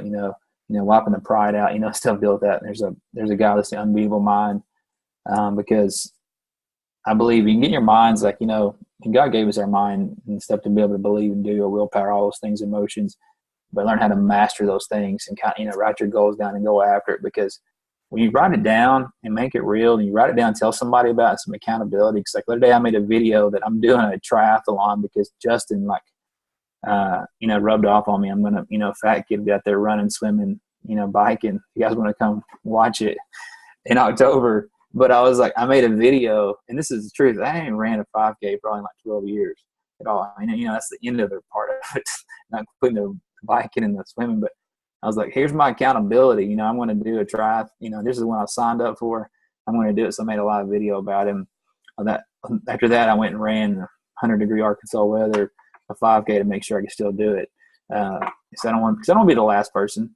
And I'll finish just because of my sheer willpower. I might be crawling over the finish line. Everybody might be gone, but I'm going to finish. That part is like, sitting there. I'm going to write it down. I'm going to do it. But the action plan now is like, I know I got that race October 6th. So I've got like a month of really training, filling that in. That's my action plan. I've got to run, I've got to swim, and I've got to bike. And so now there's that part, I've got to go do that stuff. But man, just go out, and too, man, you can just network market, MLM stuff. You can Google and ask Justin. Like the one thing, Presley Swaggerty, spells his name Presley, Swaggerty. You can Google him. His book, Being Here by Halftime's got a ton of good stuff, but he's got these little short videos on his website. They're just good and good reminders. And there's as Justin said, there's not a lot of men in ours, but man, if you look at the top like 100 MLM people in the world, it's more than 50% men. Because I think a lot of them, sometimes their wives might get into it, but they learn this business and learn they can be good at it. You have a lot of women because they want to stay home and be with their kids. They kind of get that place that, hey, I'm comfortable. I'm making 20 grand. That's all I need. I'm making 10 grand a year. I make, 100 grand. It's more than I ever thought I'd make. But you have these guys that are, kind of alpha male, and they start making money and making more money. It's like, I can make more money, and I didn't go to college. I didn't do this, and that's where I got a friend, man. He pastored several years and just got out of pastoring and, didn't know what he was going to do, and became successful, multi-level marketing. He's one of those guys now that he makes a ton of money. Like people will call him, he'll go to work for a company for a year and build up, and they'll pay him like a sign-on bonus just to come build their companies and new companies ever. And, but you never know, what your giftings are, what you can do. But the biggest thing is, man, go out there and learn, become a student of it. And like I said, Eric Worre is a good one to look at, Presley Swaggerty, those men, and just kind of, I'm with Google or anything on my phone, I'm kind of like a rabbit hole. I'll find somebody, I find a little bit more, information. there's a conference called the Mastermind Conference. You can look on there. There's a ton of guys. They always pick the best speakers every year. And I'll look at those people some people I was like, who's this guy speaking? And I'll look them up to find their biography and try to find something they're speaking about or the book, because that means they're doing something right, because the mastermind's like usually the hottest and the best people in the industry as a total. And just, ask Justin anytime. Like he's got a ton of, like, he gave me some books to read. And another person, John Maxwell, you guys can Google this dude right here. He's wrote about 100 books about leadership. He's wrote over 100 books about leadership. Just a lot of, his stuff is just good no matter what. And there's tons of stuff out there about him and about his, just small stuff you can read, listen to. And, there's a lot of stuff I know I said there, but there's just, some things, if you want to learn about it, man, we have, because Google, you can learn how to do anything. Whether it be build a bomb, build a truck, or, should probably say I got a flag right there. Or learn how to move out of Illinois. And,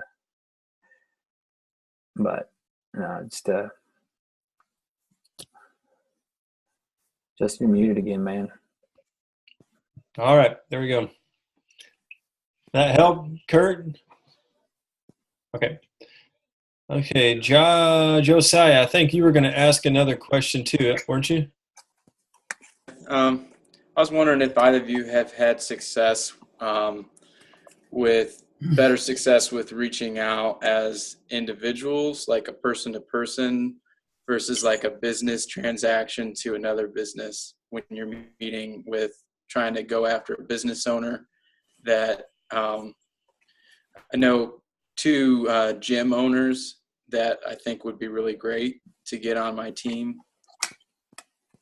And I was just wondering if there's good advice, bad advice in that, is it, just because they run a gym or have an athletic, one's a like a karate fitness place. The other one's a table tennis. And is there any tips with that? Man, I think my gym owner, I just took him on a second vacation I've taken him on. And he doesn't really – he has Avocare there and a couple other things he doesn't sell. But I go to CrossFit, but he doesn't take Plexus. But I have like 6 people within the gym that sell Plexus now. And it's not that I didn't recruit them. It's like, there's people that are on my team, and sometimes deeper levels. I was almost like second-party validation. And with him, he just doesn't see it, even though, like, man, I took him on his first flight. Took him to, brought, a couple of things that, he would never got to do without. He's kind of like a little brother. But with gyms, I'm really big about the relationship part of it, because they get hit. I used to own a CrossFit, and I used to get hit with supplement people all the time, and it drove me nuts. Okay. And but I was like, build that relationship first. And, if it's something that can help them out, man, it's just, totally, because I take my son to MMA, and he likes to fight. So I thought it'd be a good way to get the energy out, and they sell their Avocare gym, and it's one of those things. Avocare is really big about going after gyms, but I think anybody I'm just more about going after, hey, these people are business owners. They understand business. And if they understand how I can make more money in my business, why would they not want to do this? And I look at them like that. They're entrepreneurs, especially because owning a gym is not easy because you got to be present. And, especially those things right there you talk about, they're teachers. And teachers that understand teaching, understand systems and processes, and understand that the easier you can do that and the more duplicatable. Because, like a lot of our jewels are teachers because they understood how, go silver every month. That's the simplest thing. You teach your team to go silver every month. You go silver every month, you'll be a diamond in no time. That's, that one thing everybody learns how to do that, and the simple processes. And that's where I really, always tell people, keep it, the relational part's a big deal with that, just because they're getting sold all the time, Yeah. Yeah. So really don't treat it any different than anyone else. Yeah. No. And when I talk to people anymore, even if I want them on my team, I may not mention Plexus for the first 5-10 times I even talk to them anymore. I used to hammer them right off the bat. Man, you ever heard of Plexus? No, what is it? Well, we're a health and wellness company out of Scottsdale, Arizona. I go right on down the list, and they were out of there, So I gained a lot of people that way, but think it's about relationship, man. And like Rob said, I think the guys at the gym are getting hit on all sides by Advocare, It Works, Plexus, you name it. And one thing that I think is relationship, like you said. The other thing is results. Gym people like results. So, I think that's important. And whether it's your own personal results or other results you can share with them on the business side or the health side, I think that's a plus. And I think also guys need to post more about health and business results on Facebook. Men have there's just something to it. Megan can post 10 times and I can post once. And men there's something about a guy sharing results because, everybody knows we're typically skeptical, and you just have more pull. You have more weight. So don't be afraid to share your results with those guys, because those guys get paid if there's, results are a big deal in that industry. And I think don't be afraid to share them with them. That's why Justin posts about his libido all the time and having so many kids. They're like, that's what his business is built on. That's why a lot of guys don't want to join, because I'm having too many kids. They're afraid. Maybe they're afraid that strong swimmers, man. Strong swimmers. Maybe that's why. I need to hold off. But yeah. So yeah. Who else? What do you got? Anybody? Josiah, you got any other questions? It may be a question for another day, but I guess one question I haven't been able to get answered. I haven't done a lot of digging around though either. But why did Tarl or whoever started Plexus, why did they choose to go the network marketing route versus just getting it on the shelf like Monster drinks, or any other product? Okay, Tarl, he bought into Plexus after it was already started. If you don't know, Plexus was actually a breast check kit. If you look, there's a breast check kit on there, which that's my favorite product to use. And my wife lets me use it, but it was on Oprah. It was one of Oprah's products. Kind of deal, kind of blew up, and that was the first product. And they brought on Plexus Slim was supposed to be for diabetes, just straight. Not, and they noticed a weight loss was part of it, but people's blood sugar was level, had some good, just hey, this is a good product. And they bought that, and Tarl kind of bought into it in that time period. He was a real estate guy and been already very successful. I think he has the largest house in Phoenix, I think. And already, and it's an investment. And he kind of seen it start growing, and ended up bringing on Alec, and Alex can kind of consult him. And there's another guy, Alfred, was there, and Tarl organically, man, it went just skyrocketed because they had just a couple products, and nobody really expected that. But Tarl, since he already had money, he was raised kind of around MLMs too. His stepdad was a big MLM guy, and he'd seen the good and the bad of it, which has made our company a lot better because he's seen companies come in and buy companies out, and change the comp plans, and not really be ambassador first. And that's why he's made even the level of cars you can get as an Emerald and Diamond are different, because he doesn't want Emeralds to get too far in debt. He wants to keep them at a level, because he's I've seen friends, something happened to the way they did their business. And he thinks about things like that, which I was he's a multimillionaire, he cares about what people would think. And he cares about legacy. He has the companies in his will can never become a public company. And some people's why? And if you've ever worked from a difference between a corporate company that's private and public, the private company makes decisions usually best on their customers or employees. Kind of they pick one or the other. But a public company makes decisions on how many cents my stock's going to go up on this quarter. And he's made that. Man, there's been times, and they don't always, we're not public about this. We had about a year and a half ago, we had some shipping problems, and some people lost their rank with Juul. The company paid the diamond bonuses, like the bonuses out to whatever you're at the month before, because you felt like it was the company's problem and not the ambassadors. And they've done stuff to kind of, sit there and make things right, above and beyond. And Tarl, like, this is their legacy, to leave a good company. And I've been around Tarl now quite a bit. And just to see, and Alec, man, if you know their backstory, Alec was actually unemployed. Like, he worked for a company for several years, and they like laid tons of people off, and Tarl became friends. And like, he's, even though he's the president now, like, he's so thankful for his job. I've seen him cry multiple times telling the story about how thankful he is to have a job with Plexus and to be part owner.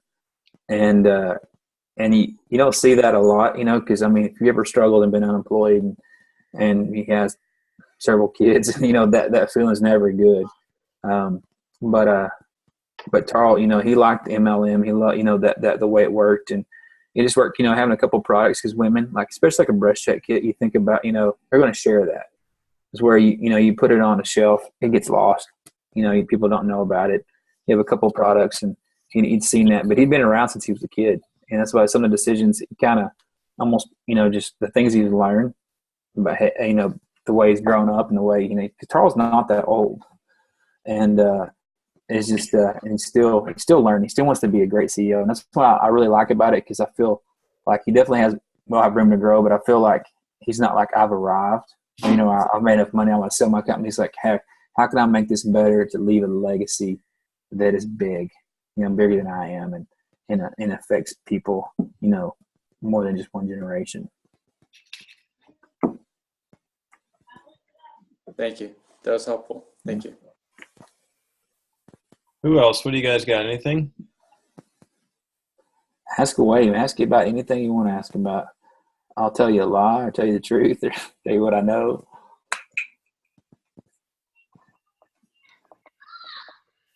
I will also say something about Tarl. I've been impressed with him. When we were at the convention into May this year, I talked to him for just a few minutes. He's a busy guy, but I talked to him. We had some event we were going to one night. And anyway, I was talking to him about one of their goals is to be $1 billion company. They want to be a legacy company. And we're well on our way to doing that. And I was talking to him about it. And he said, Justin, he said, business is not hard. He said, you just treat people well. He said, we learned that from our mom, a long time ago. And he said, that's the philosophy we have, is just, just treat people well. And I just loved the simplicity of that. And I thought that was pretty incredible. The more I'm around the company, the more I am impressed with Tarl and Alec's integrity. It's incredible, really. Yeah. Man, I'll be honest with you too. I mean, I live like in a dream world. Like, every day I kind of wake up and want to pinch myself. Cause like I said, I'm a hillbilly from Arkansas.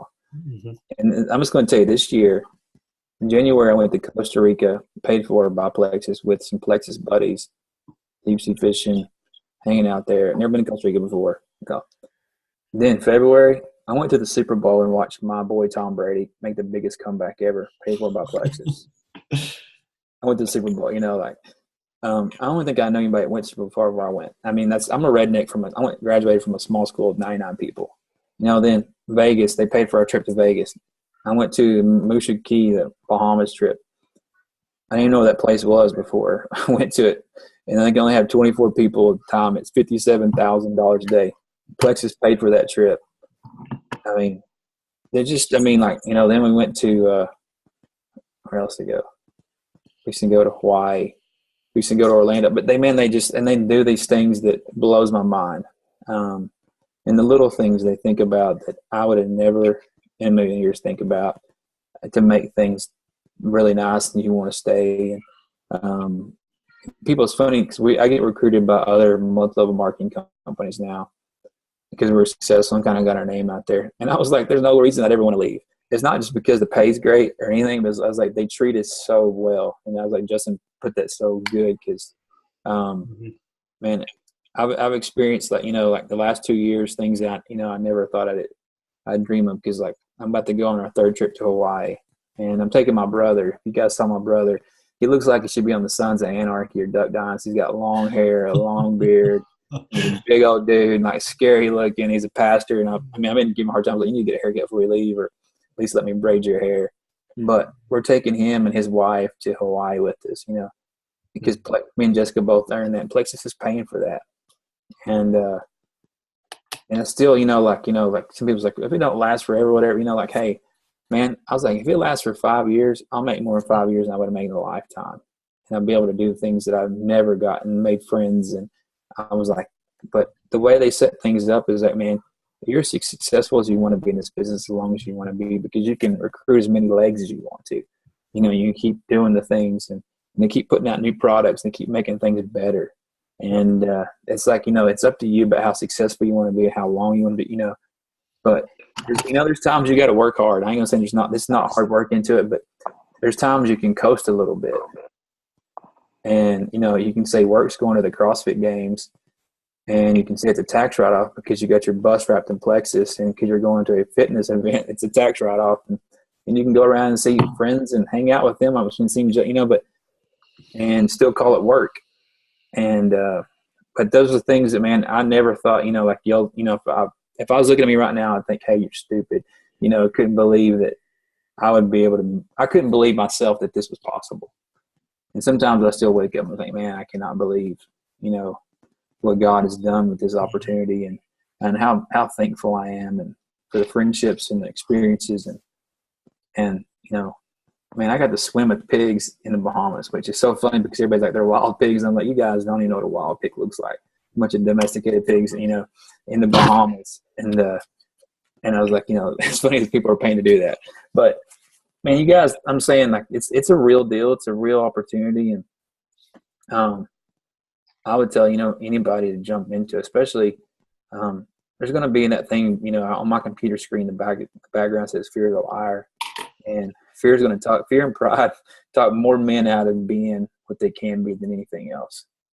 And those two things, man, people's opinions don't pay my bills. I still got haters. Man, I still got people in my family that hate on me, even though they know that we're doing really well. They still make fun. They still joke. My dad, he still does not, and I just, I don't understand that. But, like, they don't understand what I'm doing, and, try to love on them, whatever. But it's worth it. It's worth everything, the things. It's worth the hard work. It's worth, going to bed later. It's worth getting up earlier and listening to your wife too. It's worth that. Sometimes it's kind of hard. Mm-hmm. Yeah, I agree. It's worth it. We have some family members, man. I don't get it. I like other people to be successful. I don't know. It's just the way I'm wired. I root on other network marketing company people that I'm friends with on Facebook. I don't like their products and stuff if they post about it, but if they promote or something, man, I'm right there. I'll type out there, great job. I mean, I truly am excited for them. And we have family members that are just downright hateful. But you know what? I figure, I won't say that. Never mind. But it's kind of like that joke. If you loan your brother-in-law some money and he doesn't pay you back and quits coming around, was it worth it? So I'll just leave it at that, but it's worth it. I don't care at this point. My wife and I are unified, and we have goals set and with what we want to do with Plexus. And if people don't support us, it doesn't bother us anymore. We just keep moving on. We have family members that are telling people I don't have a job. They're really concerned. He doesn't even have a job, and he's got a Lexus and Mercedes parked in his garage. And I'm like, oh man, why would you want one of those? Why would I want to go back to that? It doesn't make any sense, but it's worth it. It's worth the late nights. It's worth the work. It's worth getting told no. It's worth studying. It's worth learning. and because it's, I can tell my kids too. I said, money can be gone overnight. We're one bad press release from being reduced to nothing. We're one sickness away from losing it all. We're one. I don't know if anybody's checked the growing debt of our nation, but we're like overnight away from being who knows what. You know what I'm saying? So I mean, I don't put a whole lot of stock on money. It's not what gets me up in the morning, but I tell you what, in this industry or in this society, it takes money to have some freedoms, and the opportunity that we have with Plexus has afforded me some freedoms I never thought I'd have. Just to be working from home, helping homeschool my kids. It's just been an incredible ride. And if it all came to nothing tonight, if it all, for whatever reason, I don't think it's going to either, but if it did, the whole thing would be it'd be one of the best experiences of my life. Not only because of the what it's afforded me to do with my family, but it's changed my not poke my eye out, but it's changed my thinking. It's given me confidence to look at just different opportunities. It's given me confidence to have time to educate myself. And if this, for some reason, were to stop tonight, Plexus would have been a blessing, and I'd be ready for the next opportunity. Bring it. So it's been an incredible ride up to this point, and we're not even close to being done. So opportunities as big as you want it to be. I was going to finish up here. It's about 10 till 10. So what I was going to do is I was going to have Rob give just 3 tips, 3 main tips, and then 3 book suggestions, 3 good book recommendations for the guys, and then we'll hop off. Number one thing is don't prejudge anybody. I learned this at a young age. You never know, the guy in the overalls has got a wad of cash in his pocket, and the guy that's got the $600 boots on, doesn't have $1 to buy a Coke with. Whatever, don't ever prejudge anybody. Don't ever assume. There's a girl I didn't contact that I was friends with. She ended up contacting somebody else. I would have went Diamond a year earlier. Because she's Ruby. And I see her. I go to church with her. I'm actually in a small group with her this time. It's kind of a reminder. You think saying how big a deal is that? If I went Diamond a year earlier, just money wise, not just the points, but just the bonus. That's about $24,000 I forfeited because I thought I prejudged somebody. In points, you could add, really probably close to 60 grand I forfeited. Now, I know it's just about money, but don't ever say this person doesn't need this. You don't think they need this. So that's, it's the number one thing. So always thinking everybody could use Plexus. I'm going to tell you, write your goals down.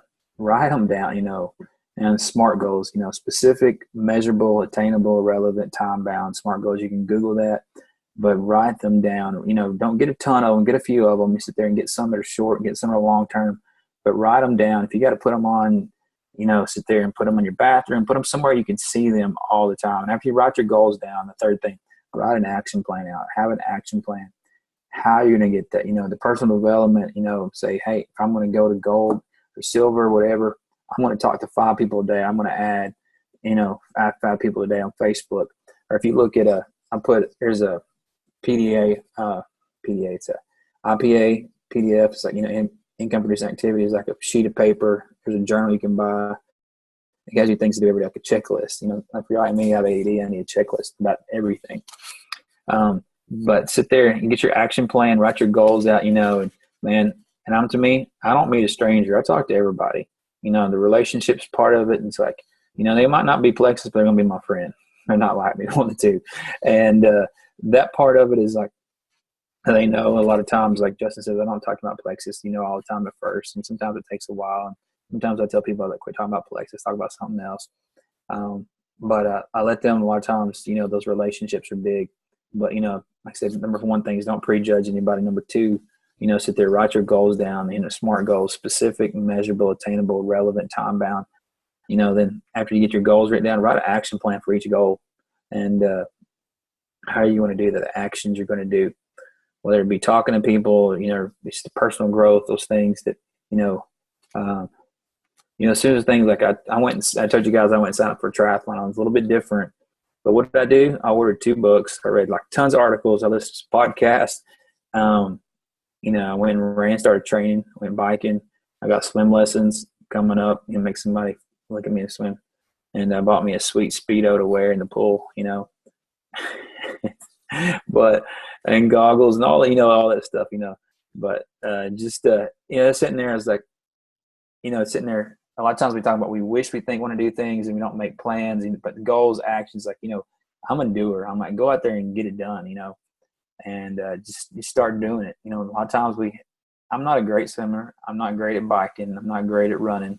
But what happens is you just got to start doing stuff. That's why you just start talking to people. And you're going to learn, this might not say the right thing, but you learn what to say and what not to say. You learn what to do and what not to do. And that's why by doing it's like on the job training, you got to learn the learning curve with those 3 things. And 3 books.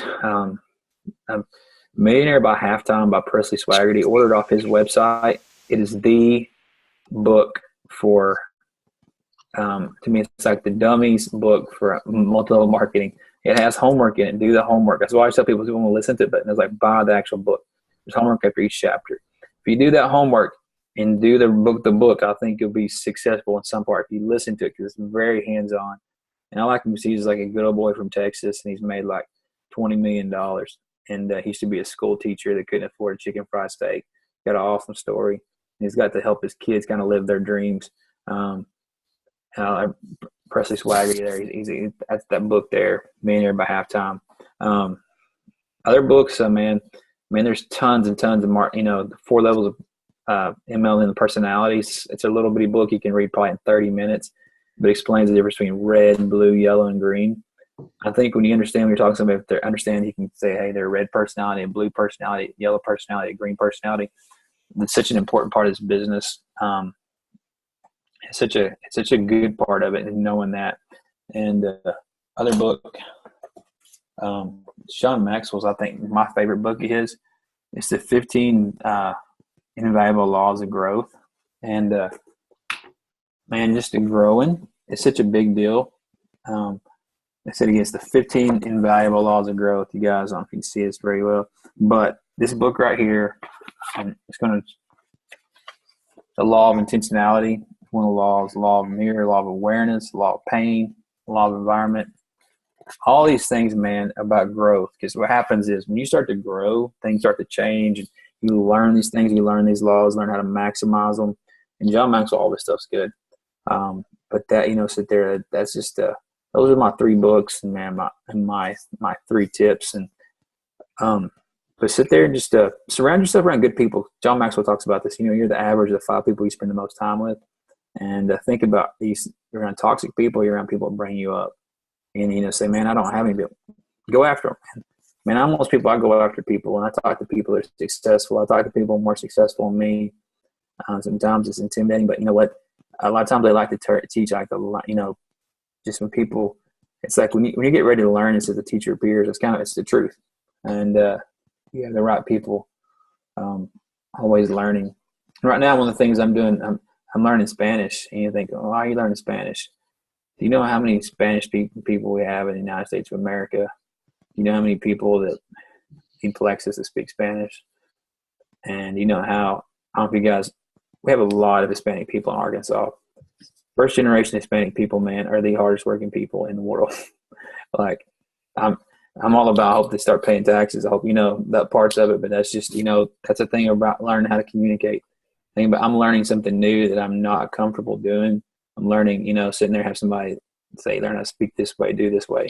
I have an actual teacher teaching me Spanish, and I have an app I use too called Duolingo. But what happens is when you first start anything, it's not comfortable, but it pays off. Just saying the training for, triathlon, it's not comfortable by any means. It's not comfortable getting up at 5:30 and going working out in the morning, or, sitting there going working out at night, biking, running, all that stuff. Learning Spanish, has somebody make fun of me. He's not comfortable sitting there, trying to sound something out like you're, 4 years old. But what happens is the more I'm learning, the more I'm doing, I'm putting myself around stuff. And just say, like, you never know the person I know. I signed up this guy, Hispanic people too, are very, in our area, like very clannish. I mean, I'm the same way. Arkansas, always check everybody, kind of keeps their own, whatever. But I talk to everybody. But, like people see something's good, a good opportunity, they share it, but it's like that part of a relationship. And like, to me, I'm always thinking, what's the missing demographics we're not reaching? I think men, and I think, Hispanic population, or any minority, because almost all minorities, especially first and second generation, work really hard, really hustle. And that's just, our country is definitely changing the landscape of it. And say, well, if Plexus opens up Mexico, the next country, where I'm going to be for about a month. I'm going to be in Mexico, living it up, talking to everybody. What I'm going to have. I might not be completely fluent in Spanish, but you know what? I can ask where the bathroom is at. I can ask for some agua. I can sit there. I'll have enough, knowledge of, it sounds funny to y'all, but you're thinking, hey, thought about that, just the little things. I'm trying to think ahead and just learning those things. But also, man, when you're learning something, your brain, you're smarter, you're quicker. You keep your brain firing away, and knowledge, becomes one of those things that, after a while, you want to learn more and more. I'm a curious person, and I know you guys probably think this guy's crazy, and I am crazy too. So, but that's the hillbilly in me. Oh, okay. Sweet. Thank you, Rob. 3 tips. One thing we've hit on it several times. I'm just going to hit on it again. This won't be one of my 3, but personal growth. I can't. I rejected that for a long time, even though Rob encouraged me to do it. Now I encourage everybody to learn something, read something, and read books. There's tons of tools out there to use. So personal growth, and there's just so many tools. One tool I want to mention real quick too is in the back office. This wasn't there when we first started, but if you go to tools in your back office and you go down to Rank Up Roadmap, that's a really great tool. Plexus is making it a lot easier. Their support is growing for their ambassadors all the time. So go to your back office, go to tools, look up Rank Up Roadmap, and start looking at those things, start doing some of those things. Really good tips. Plus, you would have got a box when you first ordered your first welcome pack. You would have got a success guide, a nice box of stuff that most people haven't even looked through. We got people I talked to. I'm like, hey, have you looked in your success guide? And they're like, yeah. Was that box I got? I said, yeah. You might open that up and check it out. So look in your success guide. A lot of great tools in there that are a real big help. They've been a big help to me anyway. So. And then YouTube, there's tons of stuff on YouTube. Les Brown, he's incredible. I really enjoy Les Brown. I'm just going to throw that name out there. There's tons of other people out there as well. John Maxwell, Dave Ramsey. I don't know. I can't think of all the rest now. There's tons of people out there. A guy named E.T., his name's Eric Thomas, I think. A motivational type speaker. He's had some good stuff too. Just there's tons of stuff out there to learn. So personal growth is huge. Once again, you cannot impart what you don't possess. So if you want the people on your team to be growing and to be getting better and to be overcoming fears, then you're going to have to be growing. You're going to have to be getting better. You're going to have to be overcoming fears because they're going to do what they see. They're not going to do, what we say. It's kind of like raising kids. They're not going to do what you say. They're going to do what you do. And it's the same way with this team building too. It's just the way it is. You buffalo them for a while, but after a while they're going to catch on. So you cannot impart what you don't possess. Second thing is if you have a spouse, if you have a wife in Plexus, she's an ambassador, I encourage you to find ways to support her. If it's taking the kids for a half hour or an hour, if it's helping homeschool, if it's help take a kid to a practice, if it's even changing a diaper. I have to confess, my daughter's on the payroll. So, I mean, you do what you got to do. She's making some pretty good money when mom's gone and there's a dirty diaper. But she's learning how to work and collect money. So it's all about the children. But whatever you can do to support your wife, if she's an ambassador, she's probably homeschooling. She's probably raising kids. She's probably working a full-time job, at least one of those three things. And she's trying to make a go at being a Plexus ambassador. She needs some help.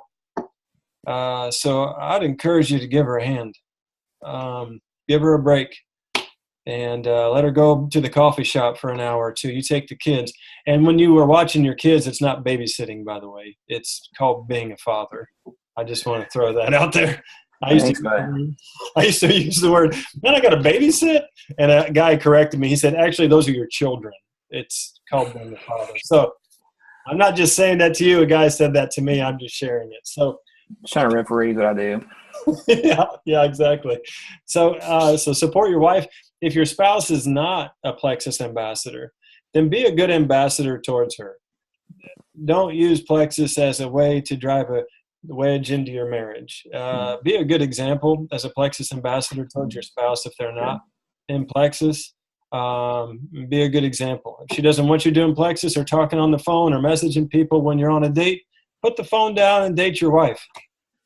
That's going to be the quickest way to get her more interested in Plexus, because she'll be more interested in you. So anyway, I said enough about that. Next thing is, this is a thing that I struggled with, I guess, for a long time, is that I focused on me and trying to get to the next rank. And then I hit a wall at Senior Ruby and stayed at Senior Ruby for a year. Like I said earlier, the reason I didn't promote was because I wasn't ready to promote. And I learned in that year that in this business especially, or in any business where you're in leadership at all, it's about other people. And the sooner that we can learn how to keep others' interests in mind, not just our own, the better off we're going to be. And I think the more successful we're going to be. So learn to be a connector. James Charles Phillips told me one time, he said, don't lower yourself to the level of selling Plexus. And if you know James Phillips, that's just about right. He's a piece of work. And he is exactly right. And that's what I was doing. When he told me that, it cut me to the quick. That's what I was doing. I was being a creepy network marketer, and that was good advice. And the sooner you learn to connect people to their need, the more successful you're going to be. And when I talk to people, like I said, I don't necessarily even bring up Plexus. I just ask questions. I just talk to them because they're just a human being that I'm talking to. Their need may not be Plexus. Their need might be Jesus. Their need might be Dave Ramsey. Their need might be whatever. It may not be Plexus, but one of the cool things about Plexus is that most Americans need it for their health or even for financial reasons. Plexus is a need that a lot of people have. So just learn to connect people to their need. And, that way when they say no to Plexus, you can just move on and talk about the next thing. It doesn't have to get awkward. Okay, you said no. So have more of a farming approach where you're planting seeds, you're watering seeds, and then you're looking for a harvest down the road. You're not looking for a drive-through meal. You're looking at a long-term planting and harvesting sort of a business model, not a drive-through model. I don't know where that came from. That just came out. That was good, Heffley. That was really good right there. When I'm on stage, I'm going to share that. Hey. One other thing I want to mention is I've been doing some triathlons too, and one thing I just want to encourage you to do is run with runners. And what I mean with that is, like Rob said, is that I don't remember exactly what he said, but if you look at the people you hang out with most, the 5 people you hang out with most, you're the sum of all those guys put together, you know. And but one thing I started doing is group rides with my bicycle, and I'm not the fastest. I'm about the middle of the pack, and maybe towards the end. But the thing is, though, yeah, I may not be at first place, and I might be struggling to keep up with them. But you know what? I'm getting faster every week. I'm getting better. I'm getting stronger. It ain't going to be long. I'm proud enough. I'm going to be at the front of that pack by next summer. So run with runners, you know, spend time with successful people, ask questions. I spend a lot of time with successful people in several different industries now, and I ask them questions. I spend time with them. I'll take them out to lunch. I'll say, hey, man, tell me how to invest money the way you do. Tell me how to have a marriage like you do. So spend time with winners. Spend time with champions. Book recommendations, like Rob said, Millionaire by Halftime is hands down like the manual to read by Presley Swaggerty. Millionaire by Halftime is what that's called. One other book that I have really enjoyed is called The Greatest Networker in the World. For whatever reason, that book really spoke to me. I don't know what it was about it. It's kind of in story form, but it's called The Greatest Networker in the World. I think his name is Milton Fogg is the guy who wrote that, I think. And the other one doesn't really have anything necessarily to do with network marketing, but it has – I like finances, I like investing, but this book right here, I carry it with me everywhere I go. Rich Dad, Poor Dad by Robert Kiyosaki. I'm not saying I agree with every single thing that he says. You don't have to. We can be wise enough to take the meat and throw away the bones. The thing is, it's a mind shift book. We've been taught to think in a certain direction all of our life, and this is one of those books that just causes you to start thinking in a different direction. It's a wonderful book. I recommend it. And then just a thought here real quick. The book of Proverbs in the Bible. If you want to get you could get a master's degree in business by reading the book of Proverbs. Tons of good stuff in there in light of business, in light of finances, in light of relationships, whatever. That's a good one. Anyway, that's all I got. I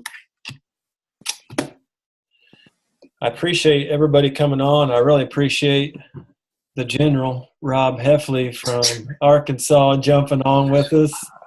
And appreciate you, Rob. And appreciate all you guys sticking with us. We've been on the phone or on the computer 2 hours. I hope it's been very helpful. If you have more questions after this, feel free to reach out. Once again, if 2 skeptics can become jewels in plexus, you can too. So we're going to sign off, and you guys have a good night, and we'll catch you later. You guys have a good night. It's good talking to you. See ya. See you guys soon.